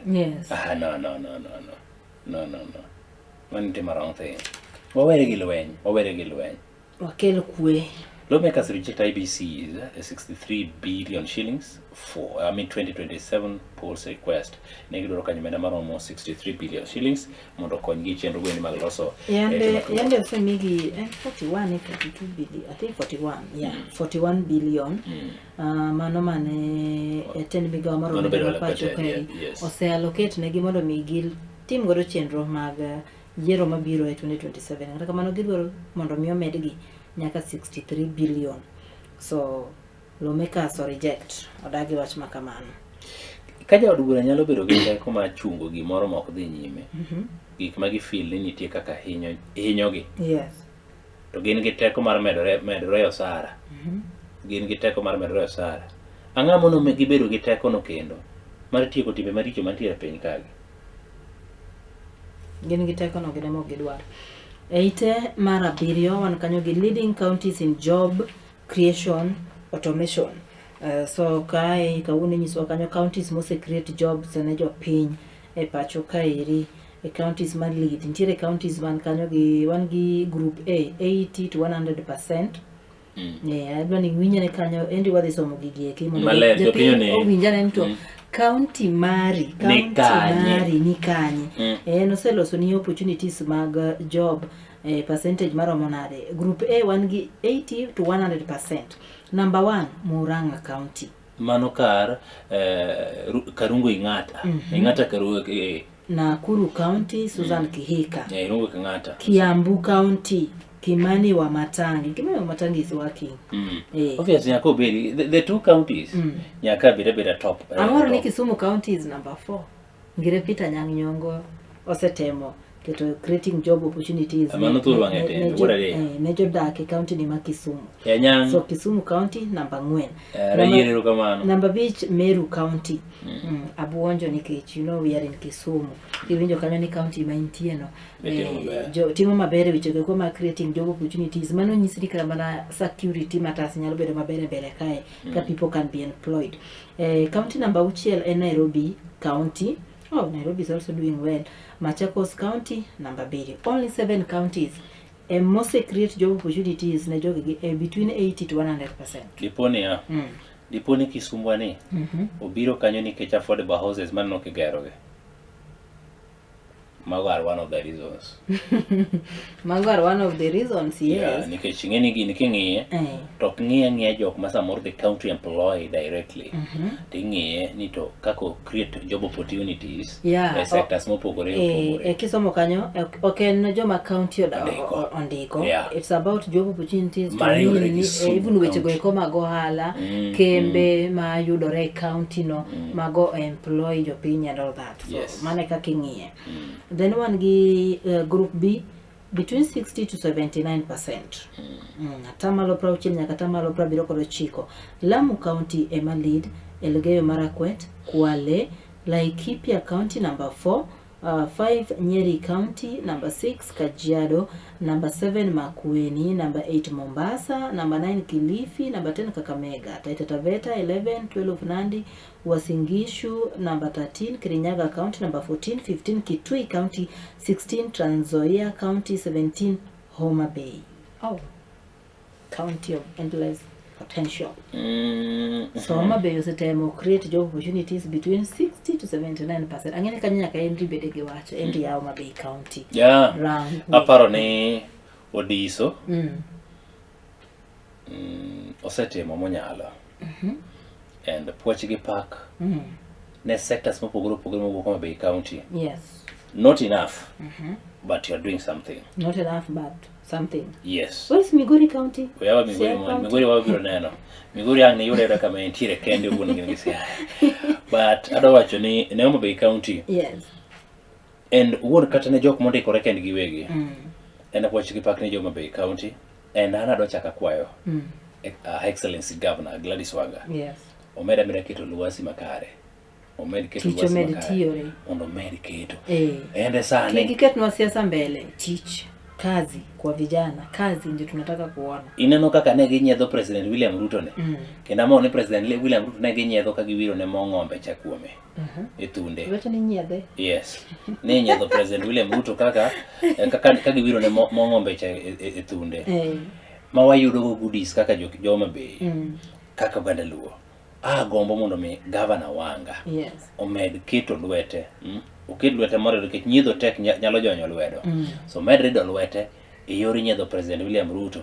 Omany yore mamoko mag nyiso President William Ruto mondo med tera ng'owa chenro moko e Homa Bay County mondo Homa Bay County obede Homa Bay County mane ji ong'eyo. Yes. To be makere gi wuodo molo. Counties ma group C mano 40 to 59%. Chances mag TJ county ni eki job creation ni mana between 40 to 59%. Kanye makoro wanegi county no mana Rock, Vihiga, Samburu, Nyamira, Embu, Migori, number 6 Pindra. Do something. We need development, creating job opportunities e counties wagi eki. County ma Migori also mana between 40 to 59%. Ntaneno video moro mara nyaka Nyamita. MP Mauriri maka Nyamita. Kachiel koda ka governor ma Migori County Migosi Chilumboga yako. ahinya nitawacho kanyo ni nanyise ni mondo osom moko kuom tijego eko ma gavana osetimo ne jo Wasimbetre Ward. Wasimbetre Ward koro yudore Suna West mwalo piny. Ano kochilo somo kanyo. Jo chupo kamoro mosomo ni legi tiyo gi omenda moro, I don't know, a fencing of toilets. One of the tije mosetime county ne ward no, and fencing of toilets. But ing'eyo apa ing'e siasa ng'iyo ka joma ubako gola nyameta gi Ochilo winjruok margi ok osebedo mameta ok osebedo maber koro giri bano bende nyalo mana bedo but ok en mocha Ochilo bye actually siasa ma Migori politics ma Migori county weche go komno ero mar governorship there's a lot of comedy it has a lot of comedy. It has a lot of anyway. But Ochilo yude mayot. Watemo Ochilo yude mayot. The second term mare ni Kenya kogaga kwan. Nakogaga kwan to kodhi yude mayot nikech jogo kete tesre. Idwaro ng'amo ket matek county in governors giki. En Ochilo mboga yako. To kang'eyo maybe kete tesre ni onego beni miyo kuru tiyo matek koso nyalo weekend. Both. Samoro bende kukere kira jatelo tesre weche go mag siasa ma kotemno tim mato mano rach kotemno tim mato nini nikech samoro ng'ama chielo hao komno bende nyalo weekend system Gimose konyo President William Ruto en gi thick skin. You will talk, you will speak, you will say, you will dance, you will do what? So what is determined to do? Egimo the temo. But anda nyalo wacho ni President William Ruto is very lucky ni wasebudho kapok wabedo gi opposition motegno. Opposition marwa is very weak actually. Do we even have the opposition? Man, according to me. In the first place, they call themselves the United Opposition. Kalonzo. Calling yourself a professor, calling yourself a doctor does not mean you are a doctor. I don't know what they are doing. Like seriously. Ndalo mane opposition and opposition Karailo tele opposition, I'm telling you, the sitting president will feel it. You will feel it. You will just feel it. You will know there is an opposition. So noko winje mayote first term ne noko yude mayot nyaka no make amendment with Raila Marailo yetio kode mondo mikwe ne bedi nusu mkate. So Migori County do something. Wan kanyo gi Nyandarua Nyameta biro nyiso Ochilo. Bye. Bungoma, Turkana, Kisii number 11, Kisii ni mana bangwa kanyi ngina manyo Siaya County. No, Siaya ni tire for number 15. So Siaya and Migori fall under counties most create job opportunity between 40 to 59%. One kai counties ma gi 0 to 39%. Baringo, Marsabit, Tana River, West Pokot, Garissa, Wajir. These are the same counties wancha waneno kanyo their governors. Yueyo mana bure Nairobi. On the ground onge gimora mora pesa to donjo negi. They have failed. Audit bende kete wangi bende tek ogidwa chope nyim kamiti. Ko kamiti mar Senate. Ogidwa chope. Kanyo bo gidwa chope. Koluongi ni mondo gichop kanyo. Tich be onge giweyo Nyorobi. Audit bende kete mo bende golo report lakini kidhi nyim kamati no endi tibiro yudo ka ng'ama timo ni ng'ama dadhogi bende en japati ni. Mabena samona jatelo no senyiso ni ne ng'ane en no to wawe uru kanyo kik penje moko manono. Abiro kanyo ne ka kutima. Yes. Piny kanya neno Mbadi submits key Safaricom share sale documents to MPs. Chego ma irodhi nyime no sekale. Wan rego Safaricom kata oge use. It will affect you. You will know. Once the deal is done, ibro ng'eyo. Kage use ne ya. Using Safaricom. Kage use ne ya. Bana pesa ni tero machieng. Okawuondi. Kapesa is now flowing. Kapesa is now flowing. And real dollar. Kadwa miyo min manyako sele cha pesa. Awuok na Kisumu ka tero pesa kenda. Lakini nyaka nitie kama bro mulo. No hinyruok to nyako inja piny nikech maybe ibiro ka tariffs gi ndiko chako lokore. Samoro pesa mani iro kanyo ndigi siling 29 kata 30 inyalo ore kana gi 15 nikech ngeni when something is sold to changes nyaka bedi. Yeah, the government is just selling their shares. Oh, So the it's shares. not the whole Safaricom, The just their shares. Part you to of manage say exactly, part of their shares is what they are selling. But So, Gimalek nani shares nani tire Safaricom. Which I make calls, I send text, I buy credit almost every day. You use them shwari. So I think ni kichule to nego ngeja piny ka japiny ni chako bedo gi simu karango. Tise mondo dwokre wa shares magwa. Kila mtu apate haki yake. Bwana. So ite mara boro wanakama bi State House and lodges land grabbed. Wach kuo mar land is another mibadhi moko piny Kenya seriously. Wacho ni mbalariany maro maboro. Lope magintiere go are grabbed land. Yani nitiere tycoons moko. Chude moko makoro uko kapacho kaeri, they are just grabbing land, grabbing land. So mano ni kanyo.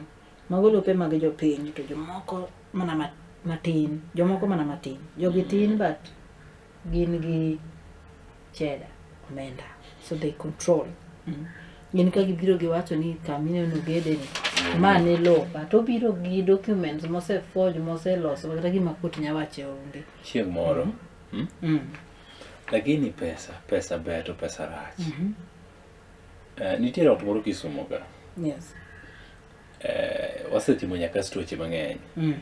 EACC nosebiro moyudo gere barach, lobno nomaji japiny osewuoye. Mogol chik bedo marked ni onego beni muke. Yes. Kawuono kidhi tiyo malich ahinya. Tiyo kendo dhi nyime. Dhi nyime wala lich ywekore malich. Pesa osewuok, pesa osetiyo. 111 billion shilling shortfall. Mano ite mara par. Yes, now puts free education plans at risk. 111 billion. So nyiso ni according to budget ma tend migao mar somo ni godo pacho kaeri. Oningo med gi 111 billion. Mana iko menda maiga ni. Koro ngika. Koro ngika. Keng'eyo kanye indi the FPE, free primary education. One get the requirement pesa monego beni dwaro and 15 billion. To pesa mobed allocated is only 7. A deficit of 8. Donge? Or maybe 8 or 9. 8. King'eyo monego beni the junior schools. Yes. Gin 54 medwaro. 54. Aye to 30 kende moter. Kata mobed allocated. FDSE 78 mochiwne gi 54. Mochung'ne weche mag page 14 momegi gin mano chiko. Ochiko kende. Nakonek en 3.85 to megi mana 3. Nyiso ni millions moko wiye onge. Yes.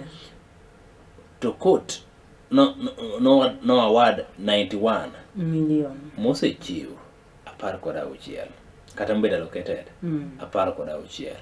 Be nyisa ni wadhi penyo monego penjre ere pesa monego beni bedo medwarogi ang'o momiyo gionge molalgi to lal kanye. Nago weche go mana wach kanyo nyoro gi jagoro mongirore migao mar somo Bitok. Nyimo dura manene nyimo dura mar Senate. So the KJSA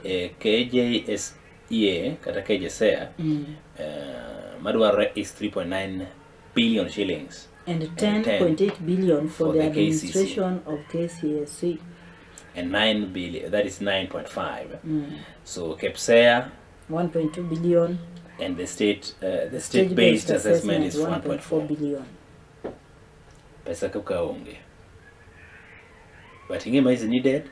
Mondo mira the full program. Yes. 245 billion. So migao mar somo ywak kabisa. Mae momiyo janyuol ma inyore. Yes. Janyuol ma inyore nikech sama koro pesa go tini chopo skul kaka dwarogi, to skunde biro dwaro pesa gi kuom janyuol. Ito ni mana pako ariti mana lino mara fombo moro kanyo indi nyalo kawo kendi mondo me soma nena nyako mwa jwanga ito iti mara part kod ang'wen one gi higher trained medical staff to help curb death in schools. Yeah, it's a good idea. Higher trained medical staffs to help curb death in school. Niso ni ethoe makoro timora timichwano kanyo ile historia Nakuru. Nyithindo vitangi magie yore ma ok winjore yore go ma ok ler musoma go manie body mara alikuwa mgonjwa ingini nyithindo gibende ng'eny gi heo jopuonj bende kikwili kata cultism bende nitiere. So ma pach jandiko iluongo ni Stella Bosire wacho kanyo ni mondo mi kony wach makamaeri maybe it's now time mondo mi koro skunde gi eki ndika daktari ma is trained, a trained doctor makoro ne kaka nyalo konyo weche go eko mag nini skul. The way matron ibiro ka skunde moko the same matron ema bedo chung' ne weche go eko mag nini ka wi bari tidhi miya yath gin gichiwa yath mo ging'eyo kanyo to yath momini to githiedhe ang'o to ang'o momiyo samoro wi bari ang'o momiyo samoro in gi liet and all this everything is presumed to be malaria. Ng'ato winjo ka dende lit sometimes winjo ka denda lit winjo ka wiya bar no whatever to sibai yath malaria. Kasi ngini yedhe gi kibende wacho ni kitiyo kodgi mang'eny to biro chopo kama koro bedo resistant to them. Chiemo malaria no koro biro katimo nyadh malaria kichangi. So ningo mano I support that. Mago weche mantiere kanye endi king'iyo koro mar cartoon ka endi wan gi tear gas mosebed ka koro idhiro ite mar 15. By the way, I saw that story ka jatelo moro mar obila loso to wacho ni japiny no bare gi tear gas kende. Nyasaye wuora ne macha was a smoke giloso iro kende. Nyasaye ni jopiny sani pacho kaeri koro tinde jopiny nitie kaka loso tear gas. Ano ka Babu Owino nyocha duoko kanyo ni onge kambi milose tear gas e Kenya kaeri. To ka nitie kambi milose tear gas e Kenya kaeri to ningo beni piny owacho ng'eyo kama kambino nitie. Wawach ni loso tear gas e Kenya ka. Wacho ni loso tear gas Brenda. Ere kaka japiny access tear gas ne? Is it something mo nyalo uso dukni magwa maka Brenda biro kata Henry biro ni rumia tear gas 10 to Brenda yudo kata Henry nyalo yudo? Loso e Kenya ka is not a problem.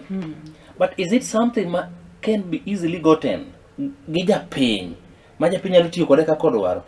That was the worst statement ka ng'ato nyalo chung' mondo mi owachi. Nowacho ni japiny obare gi tear gas kende to be no gi tear gas gin mana iro moko. A whole police officer. So katuni wakawuono waneno kanyo ka Sifuna Ginini this other side to waneno ma Douglas Kanja, Raymond Omolo and Murkomen. Tear gas is flying. Tear gas not with embarrassment. It's associated with the Interior Ministry. Mara kanyo. Ite mara para koda uchiel wanakanyo di barupe mopogore kachiel koda ka today in history. Ende barua mane momako wangi? Barua kaende momako wangi. Police should now respect right to assembly. Exactly. Police chik nalo predicto koda ng'wen mondo mi ochiw kanyo luor ne rallies, political rallies mosebedo ka timore kata mana ng'anyo mabedo rombe mibedo godo opogore chokruoge nyaka koro ki respect such kind of assemblies. Then one gi act to stop students' death in universities. Universities bende young people to ma ng'eny be mostly ginga committing suicide. Yeah. Gina love affairs. Wewe love ka love ingito wewe love. Wewe. 10 growing dogs manesi Nairobi. Actually neno story na ikoma there are some iwacho nango. Guogi ma randa to in town and guogi kiosebedo ka kelo tich matek sana e boma no ma Nairobi kocha. Nitie guogi moko ranchen taneno kanyo picha moro mar guok moro ma no scare ji seriously like guogi randa tu giwuotho from koni gi koni kasi nyanga guok koseyudo nini mar Arabis. Koro jandiko mano Jacob Kiilu from Nairobi. Yeah. Brenda dig malet na makawinjo yani ka paro to nyalo mi ka ng'ato kata gilaki mi chodringe oko. Quarantine nitiere kanyo. Mano e oboke mabalang' wan kanyo gi parenting, kaeto wan kanyo gi lendo mopogore opogore e ite mar 19 wan kanyo gi county news mago mawuok e counties mopogore opogore. Law change seeks to curb disputes over county hiring. Ano ni county mane? Utemo ng'iyo from which county is that? Can I predict kanyo? I think it's Nairobi County. This has to be Nairobi County. Mano ni county no Nairobi. Then Nakuru. Barnabas from Dusty Outpost to Thriving Business Hub. Mano Kanyindi. Kajiado, tension of Great Kitengela amid eviction of traders. Mano ni county no Kajiado. International. Mago matimore pinje maoko. Over 5,000 flights cancelled as record show hits US East Coast. And war kila kona. Mano ni kanyo. Zelensky marks war anniversary vowing to fight on with Ukraine allies divided.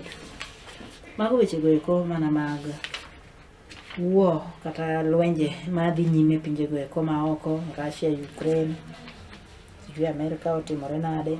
Mago ni kanyo e iteno mar 21 wanafanyi vilendo wechego mag ohala e ite mar 22.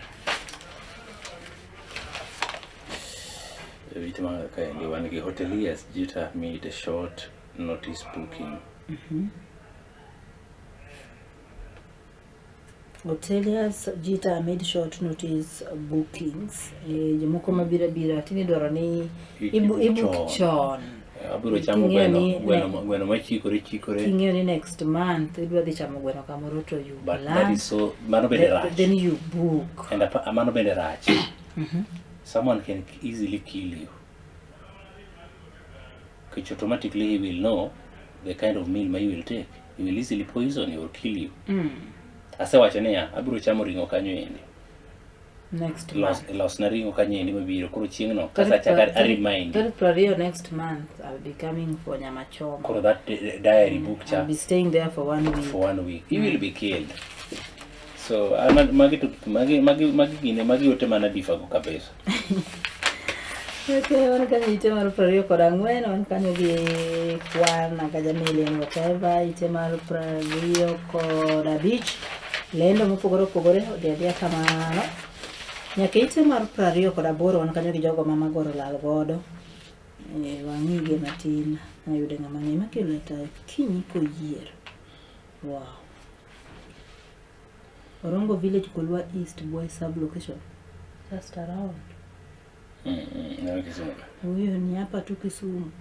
Hapa tu chini Kulwa mwalo penye kae. Mano Kisumu Central. Nyamasaria. Kalo Nyamasaria na penye dirikani.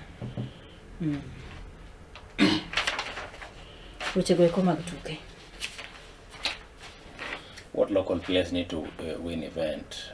Mano kuma golf nitiere kanyo endi nyalo ng'iyo. Bende Starlet target kanyo mar winning the World Cup. 2027 bank.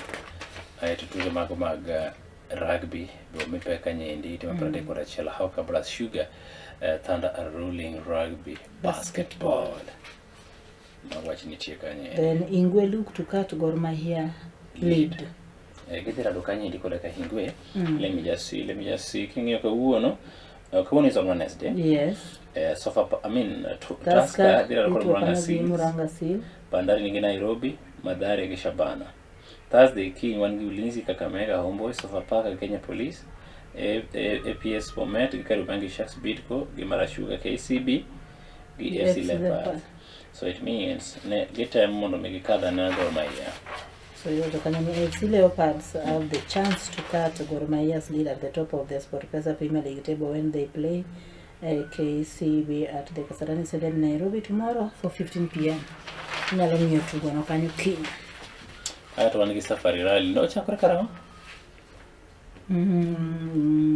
Weeks to start, just some weeks. I think March 27th. Oh. Kongole. Chigni kanyo, just some weeks. To ng'wego eko mag nyamburko. Chako kanyo 1-on-1. One Oboke ni mano mother standard, mano mother Daily Nation, uluka Yeah. ndi kod Oboke mother standard.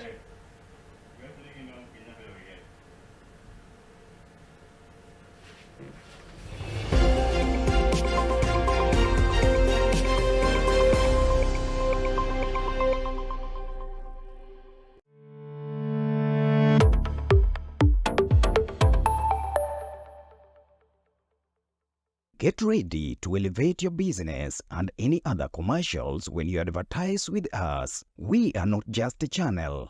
We are your gateway to the peak, for we give you the precision and desire to your commercials. Let us be your partner in success, broadcasting your message to thousands of our viewers. Contact Color TV today and let's make the magic together. It's enough to make a grown man cry, but not this man. Get back in there, tear. Tok yudo thuolo mar ng'eyo mathoth kowuok kuom jopuonjewa e sikunde ka iduogo pacho, warwaki kod chenro mamit molosi mana ne in iwuon mar kweyo pachi kaka nyathi.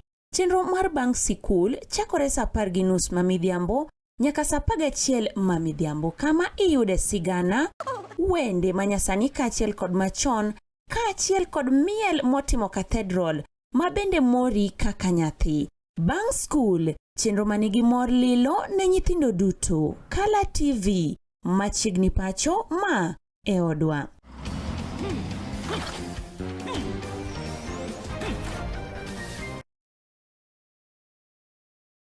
Get ready to elevate your business and any other commercials when you advertise with us. We are not just a channel. We are your gateway to the peak, for we give you the precision and desire to your commercials. Let us be your partner in success, broadcasting your message to thousands of our viewers. Contact Color TV today and let's make the magic together. It's enough to make a grown man cry, but not this man. Get back in there, tear. Tok yudo thuolo mar ng'eyo mathoth kowuok kuom jopuonjewa e sikunde ka iduogo pacho, warwaki kod chenro mamit molosi mana ne in iwuon mar kweyo pachi kaka nyathi. Chenro mar bang' sikul chakore sa 10:30 mamidhiambo nyaka sa 11 mamidhiambo, kama iyude sigana, wende manyasani kaachiel kod machon, kaachiel kod miel motimo cathedral ma bende mori kaka nyathi. Bang' skul, chenro manigi mor lilo ne nyithindo duto. Color TV, machiegni pacho ma e odwa.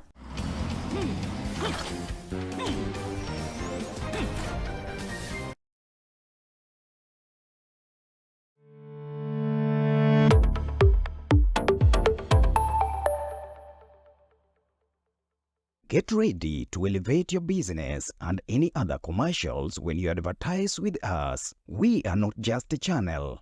We are your gateway to the peak, for we give you the precision and desire to your commercials. Let us be your partner in success, broadcasting your message to thousands of our viewers. Contact Color TV today and let's make the magic together. It's enough to make a grown man cry, but not this man. Get back in there, tear.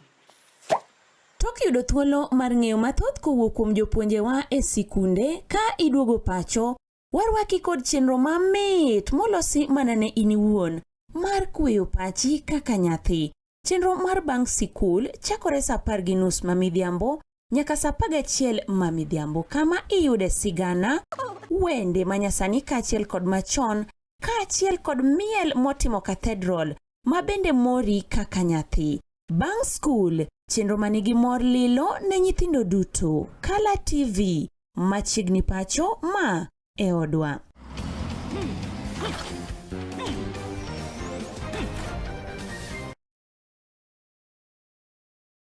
Get ready to elevate your business and any other commercials when you advertise with us. We are not just a channel. We are your gateway to the peak, for we give you the precision and desire to your commercials. Let us be your partner in success, broadcasting your message to thousands of our viewers. Contact Color TV today and let's make the magic together. It's enough to make a grown man cry, but not this man.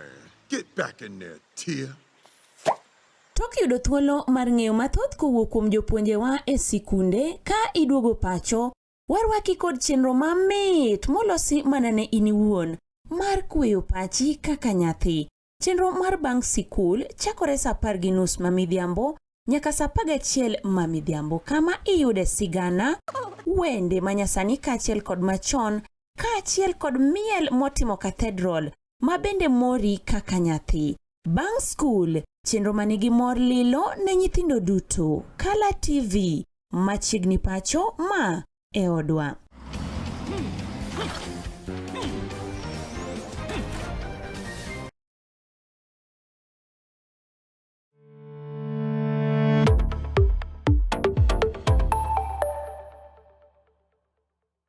Get ready to elevate your business and any other commercials when you advertise with us. We are not just a channel. We are your gateway to the peak, for we give you the precision and desire to your commercials. Let us be your partner in success, broadcasting your message to thousands of our viewers.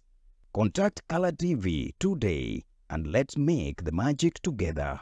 It's enough to make a grown man cry, but not this man. Get back in there, tear. Tok yudo thuolo mar ng'eyo mathoth kowuok kuom jopuonjewa e sikunde ka iduogo pacho, warwaki kod chenro mamit molosi mana ne in iwuon mar kweyo pachi kaka nyathi.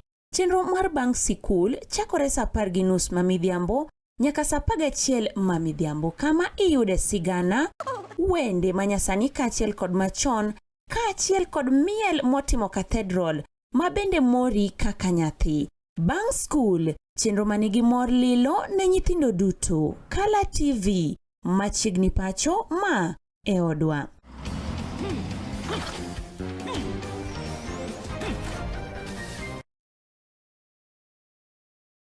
Get ready to elevate your business and any other commercials when you advertise with us. We are not just a channel.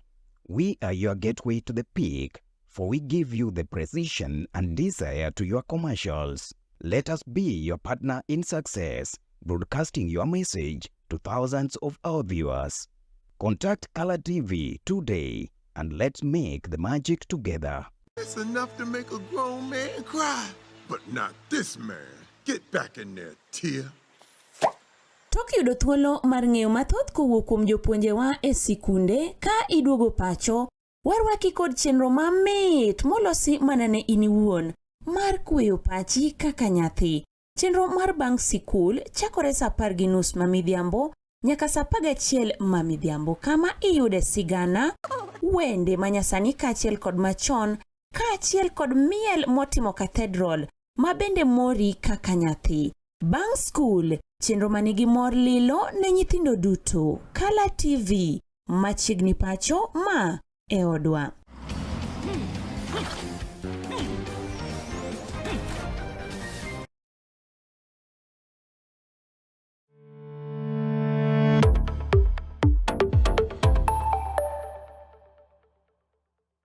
Get ready to elevate your business and any other commercials when you advertise with us. We are not just a channel. We are your gateway to the peak, for we give you the precision and desire to your commercials. Let us be your partner in success, broadcasting your message to thousands of our viewers. Contact Color TV today and let's make the magic together. It's enough to make a grown man cry, but not this man. Get back in there, tear.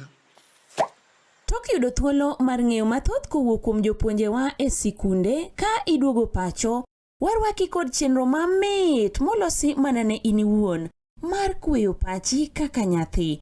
Chenro mar bang' sikul chakore saa 10:30 mamidhiambo nyaka saa 11 mamidhiambo, kama iyude sigana, wende manyasani kaachiel kod machon, kaachiel kod miel motimo cathedral ma bende mori kaka nyathi. Bang' skul, chenro manigi mor lilo ne nyithindo duto. Kala TV, machiegni pacho ma e odwa.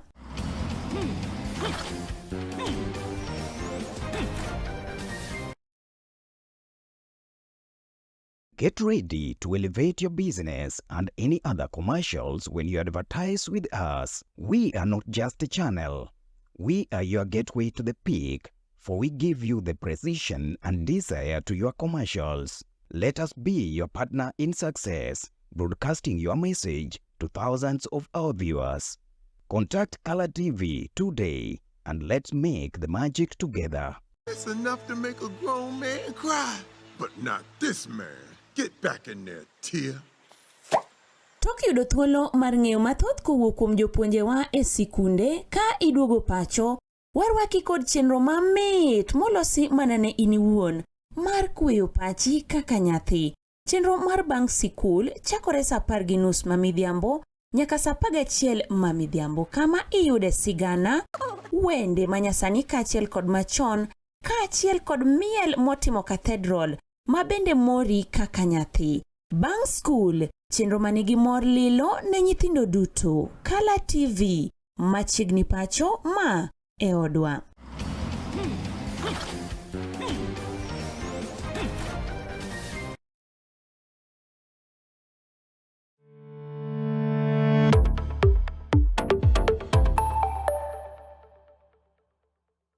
Get ready to elevate your business and any other commercials when you advertise with us. We are not just a channel. We are your gateway to the peak, for we give you the precision and desire to your commercials. Let us be your partner in success, broadcasting your message to thousands of our viewers. Contact Color TV today and let's make the magic together. It's enough to make a grown man cry, but not this man. Get back in there, Tia. Tok yudo thuolo mar ng'eyo mathoth kowuok kuom jopuonjewa e sikunde ka iduogo pacho, warwaki kod chenro mamit molosi mana ne in iwuon mar kweyo pachi kaka nyathi. Chenro mar bang' sikul chakore saa 10:30 mamidhiambo nyaka saa 11 mamidhiambo, kama iyude sigana, wende manyasani kaachiel kod machon, kaachiel kod miel motimo cathedral mabende mori kaka nyathi. Bang' skul, chenro manigi mor lilo ne nyithindo duto. Color TV, machiegni pacho ma e odwa.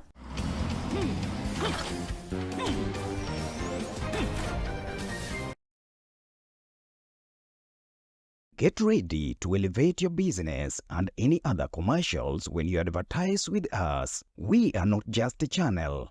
We are your gateway to the peak, for we give you the precision and desire to your commercials. Let us be your partner in success, broadcasting your message to thousands of our viewers. Contact Color TV today and let's make the magic together.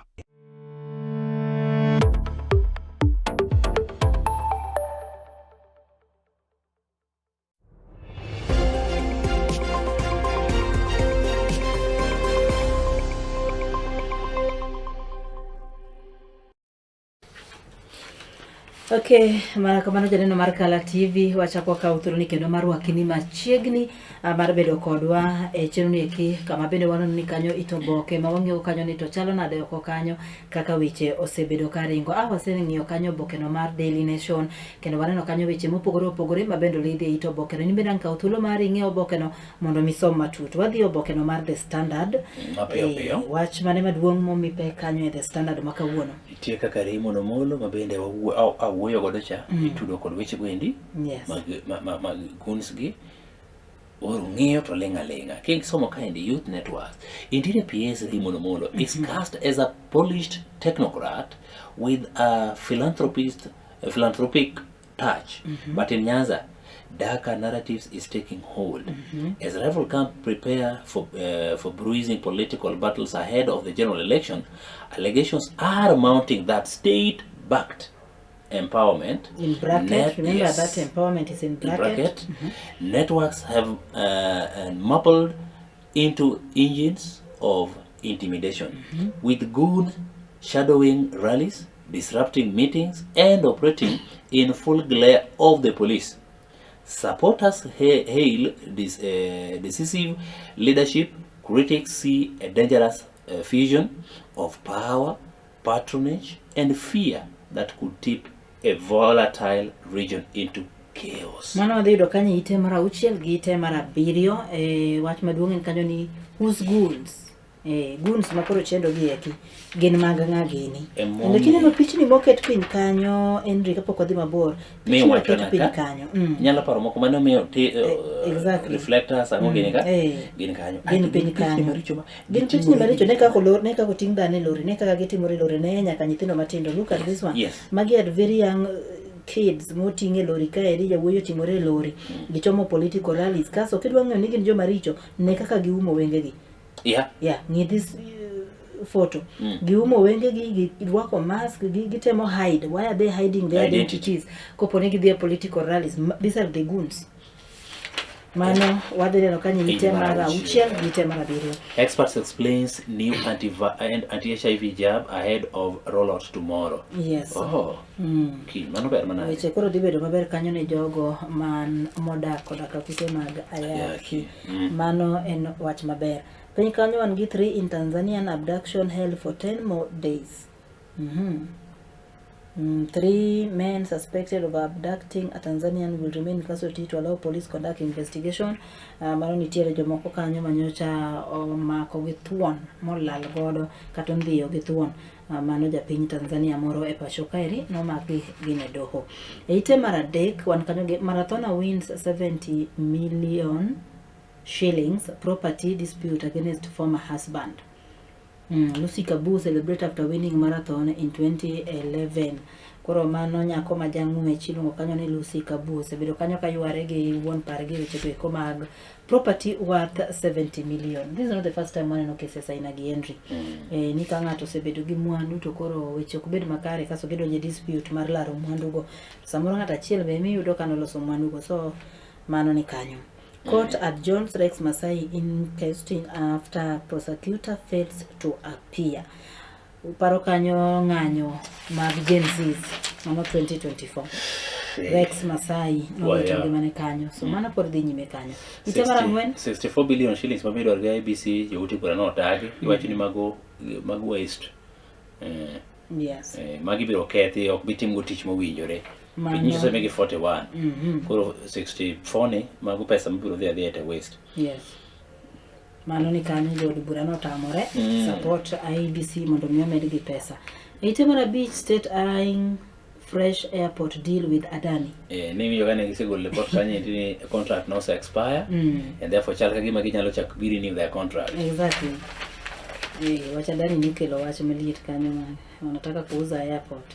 Kipanyalo paro. Ite mara uchiel gi ite mara bire mano wacho ni kanyo ni wadhi nene weche go mag goons who is hiring goons e pacho kaeri. So rogue police and goons spill blood despite Raila Ruto peace pact. Mano ni ite no iko mara uchiel gi ite mara bire kamano koket kanyo Raymond Omolo. Kae nyaka koro to ikawa kawa thuolo mari mondo misoma na e pach jandiko kanyo to jandiko temo lero na ang'o ni ang'o motimore kanyo. Moso weche mag goons ma attack rallies oseneno ahinya e gwenge ko mag Nyanza. Ng'eni Nyanza ka gidhi ketho. Aito mana muwinjo kacho ni Omolo if not keen jogi dhi ketho nyinge. And koro nego wuog oko nikech ibiro wacho ni kama en mowuoke ema timbe maricho medore. There is no momiyo japiny kata we are trying to believe ni whoever matimoga this attack jogi tiyo gi tear gas. Ukinyanyisa ni japiny ma kawaida nyalo afford yudo tear gas. Nikech tear gas ok en mkati useduka ng'ato dhi to ng'iewo. Ka japiny chandore makata samoro gima gichame maonge so pesa ma ging'iewo tear gas to giro kanyo. To lisasi to gole ang'o gi bunde. To gigolo kanye gi bunde. So magi e kinyiso ni they are rogue police matimo monj makamagi. So Omolo mas namni keen mondo okwed gik makamagi endi otim nonro mare. Ite maraboro wan kanyo gi special report. Death or life sentence. Opinions built on penalty for murder and robbery. Pogruok e paro nitiere weche go mago mag mada kaka chiwo kum ne jogo mayudo koda ka keth mano mar nek kaachiel koda ka monj maricho.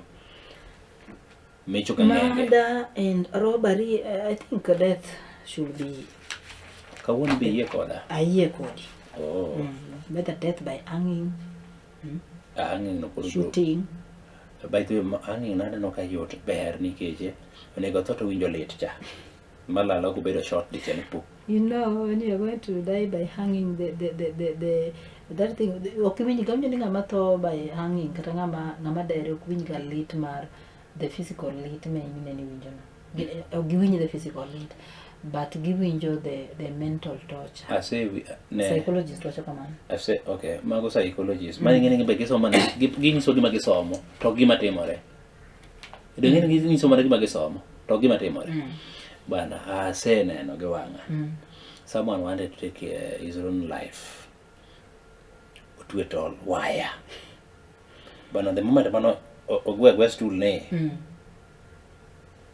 Ndio ko Sulwe te kawacho ni konya uru. It pains. Mano ngama ngalo dero, mano ngama temo. Nitie joma temo to gini chalo nade. Kare ngacha ne temo. But I want to believe little to nyaki lawyers are now seeking to scrap colonial treason law. Mano could worry about the death penalty and yes. Life sentence. Yeah. Itemara par wangi rodents, leaks and hunger. Auditor General flags Kenya prisons crisis. Aya. Corruption everywhere. So, iwacho ni crisis prison ilungo ni onango. A crisis gidhuluo en chandruok moro mapoya kena akete nango. Ngi moro ma it needs urgent intervention. Mabati houses and 168 staff quarters at Nairobi Remand Prison need upgrading and maintenance. Court goyoji e prisons mawe. To kanyo leak marach mabati ni tinde oti. Aparo ni jowani kata ka gin wafungwa. To nikech ng'ato ng'ata nyalo yudre lwasi no. Yes. Onego ngima gi be onego ng'i. Onego ng'i. Nikech nitie jok moko bang' ka nyindi ng'eni expectation mantiere ni ng'ano yudo lokruok. Makata kotieko sentence mare, twitch mare, to en gi lokruok. Dibed maber. Gimoro nomora to be ok omora ahinya. But in case en decision mar political party, ODM no otengo lwet joute buchgi adek, Ruth Odinga, Karoli, kaachiel kod Anthony Kibagendi, committees mabende gimako. So man is a decision mar political party. When you go against a political party constitution, then you call that action. Yes. Eite marapara kurachiel MPs order reclaim of grabbed state lodges land without delay. Manano wasene napacha nitiere lope makoro to achude moko mako kabisa. Ite marapara kodariyo gapara kodadek wangi pach jondiko. Pach jondiko ni kanyo goro mar cartoon waneno kanyo CS mar mining gi CS mar energy. Omera gigwe impeach Linda Ground mawe. Ende gipenjore man kanyo ni who cares, let's play the ball. Leadership and Integrity Act izo ndio nini sasa? Jo penjo ni hizo ndio nini sasa? Leadership and Integrity Act.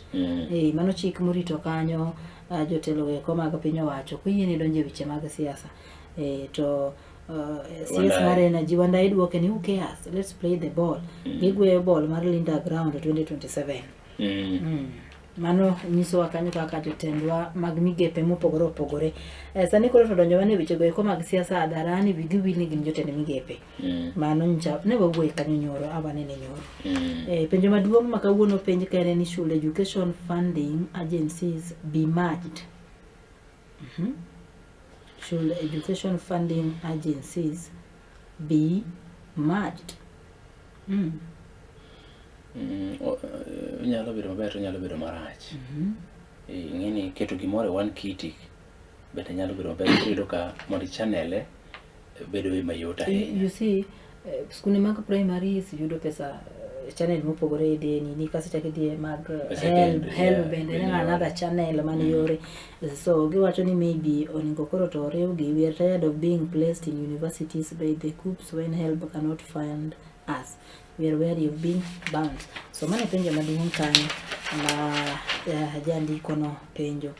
Por wan mane opinions, wan mane pach jondiko, mane ite mar 14, humanitarian workers need more than a neutrality to survive. Jok mabende sibiro ka koro konyo ji. Koro konyo ji e chenro go eko mak samoro ka gimoro timore to wuok and whatever.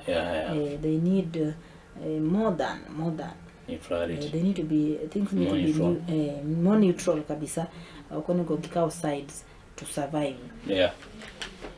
Temara par kod abich why Ruto Service Delivery Corporation deal with Sakaja is a step backward for devolution. Mano pach jandiko no ero. Wacho ni ne wase devolve chenro kore timo pa county to kach chenro ma counties moko chake dwoko ne piny owacho. So that is backwardness.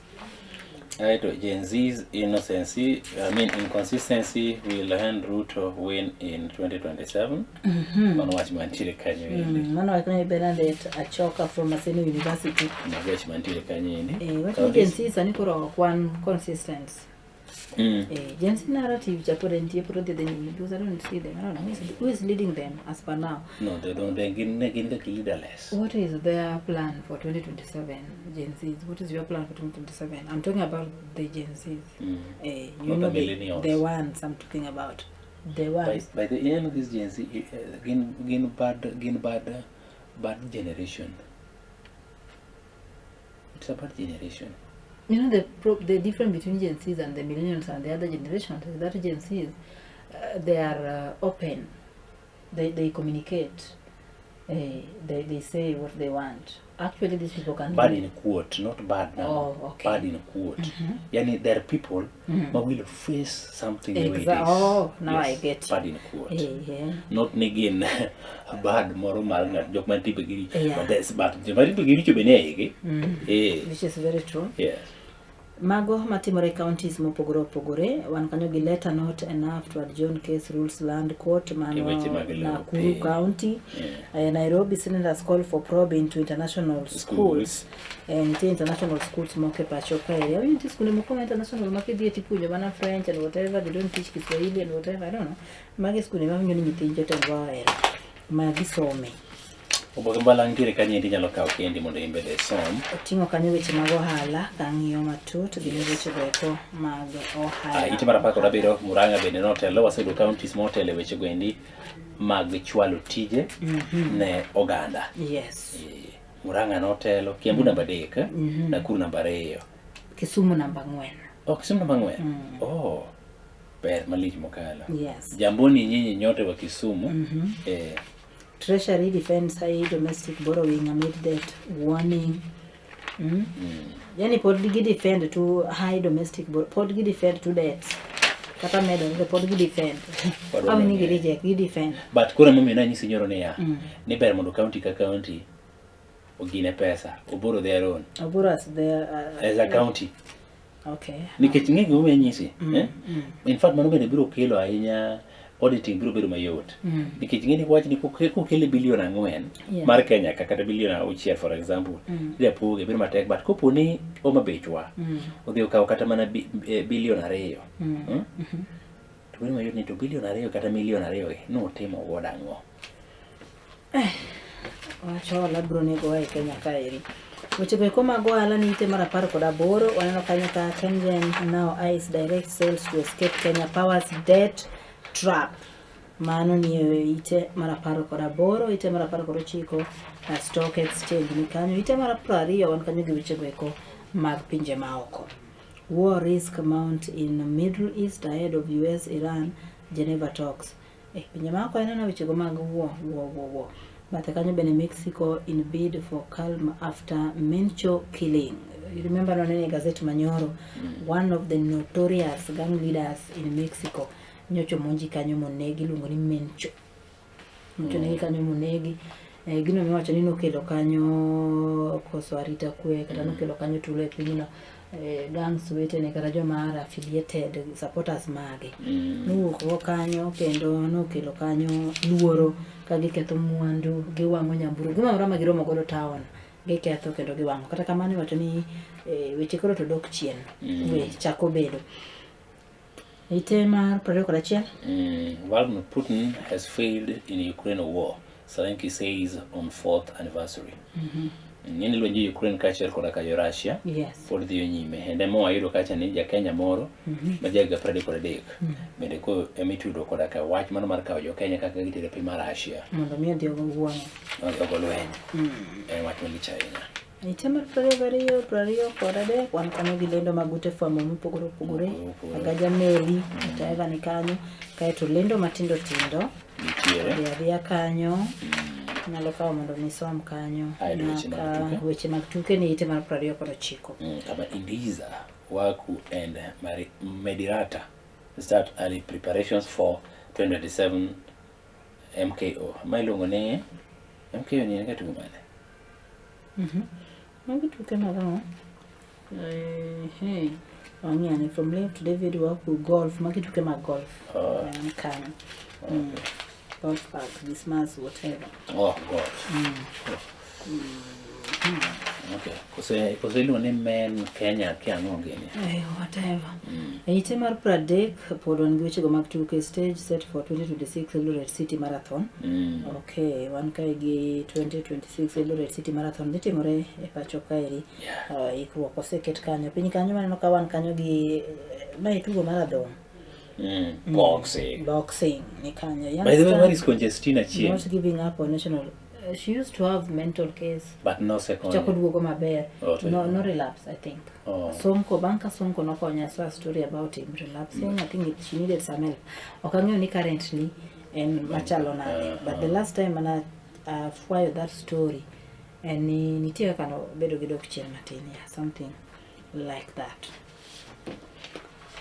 Eite mar Pradek kod achiel wan kanyo KCB chase maximum points as women's second legs begin at Kasarani. Mago tuke mag volleyball, one step at a time for Harambee Starlet ahead of WAFCON duty. Barani kanyo nyalo somo.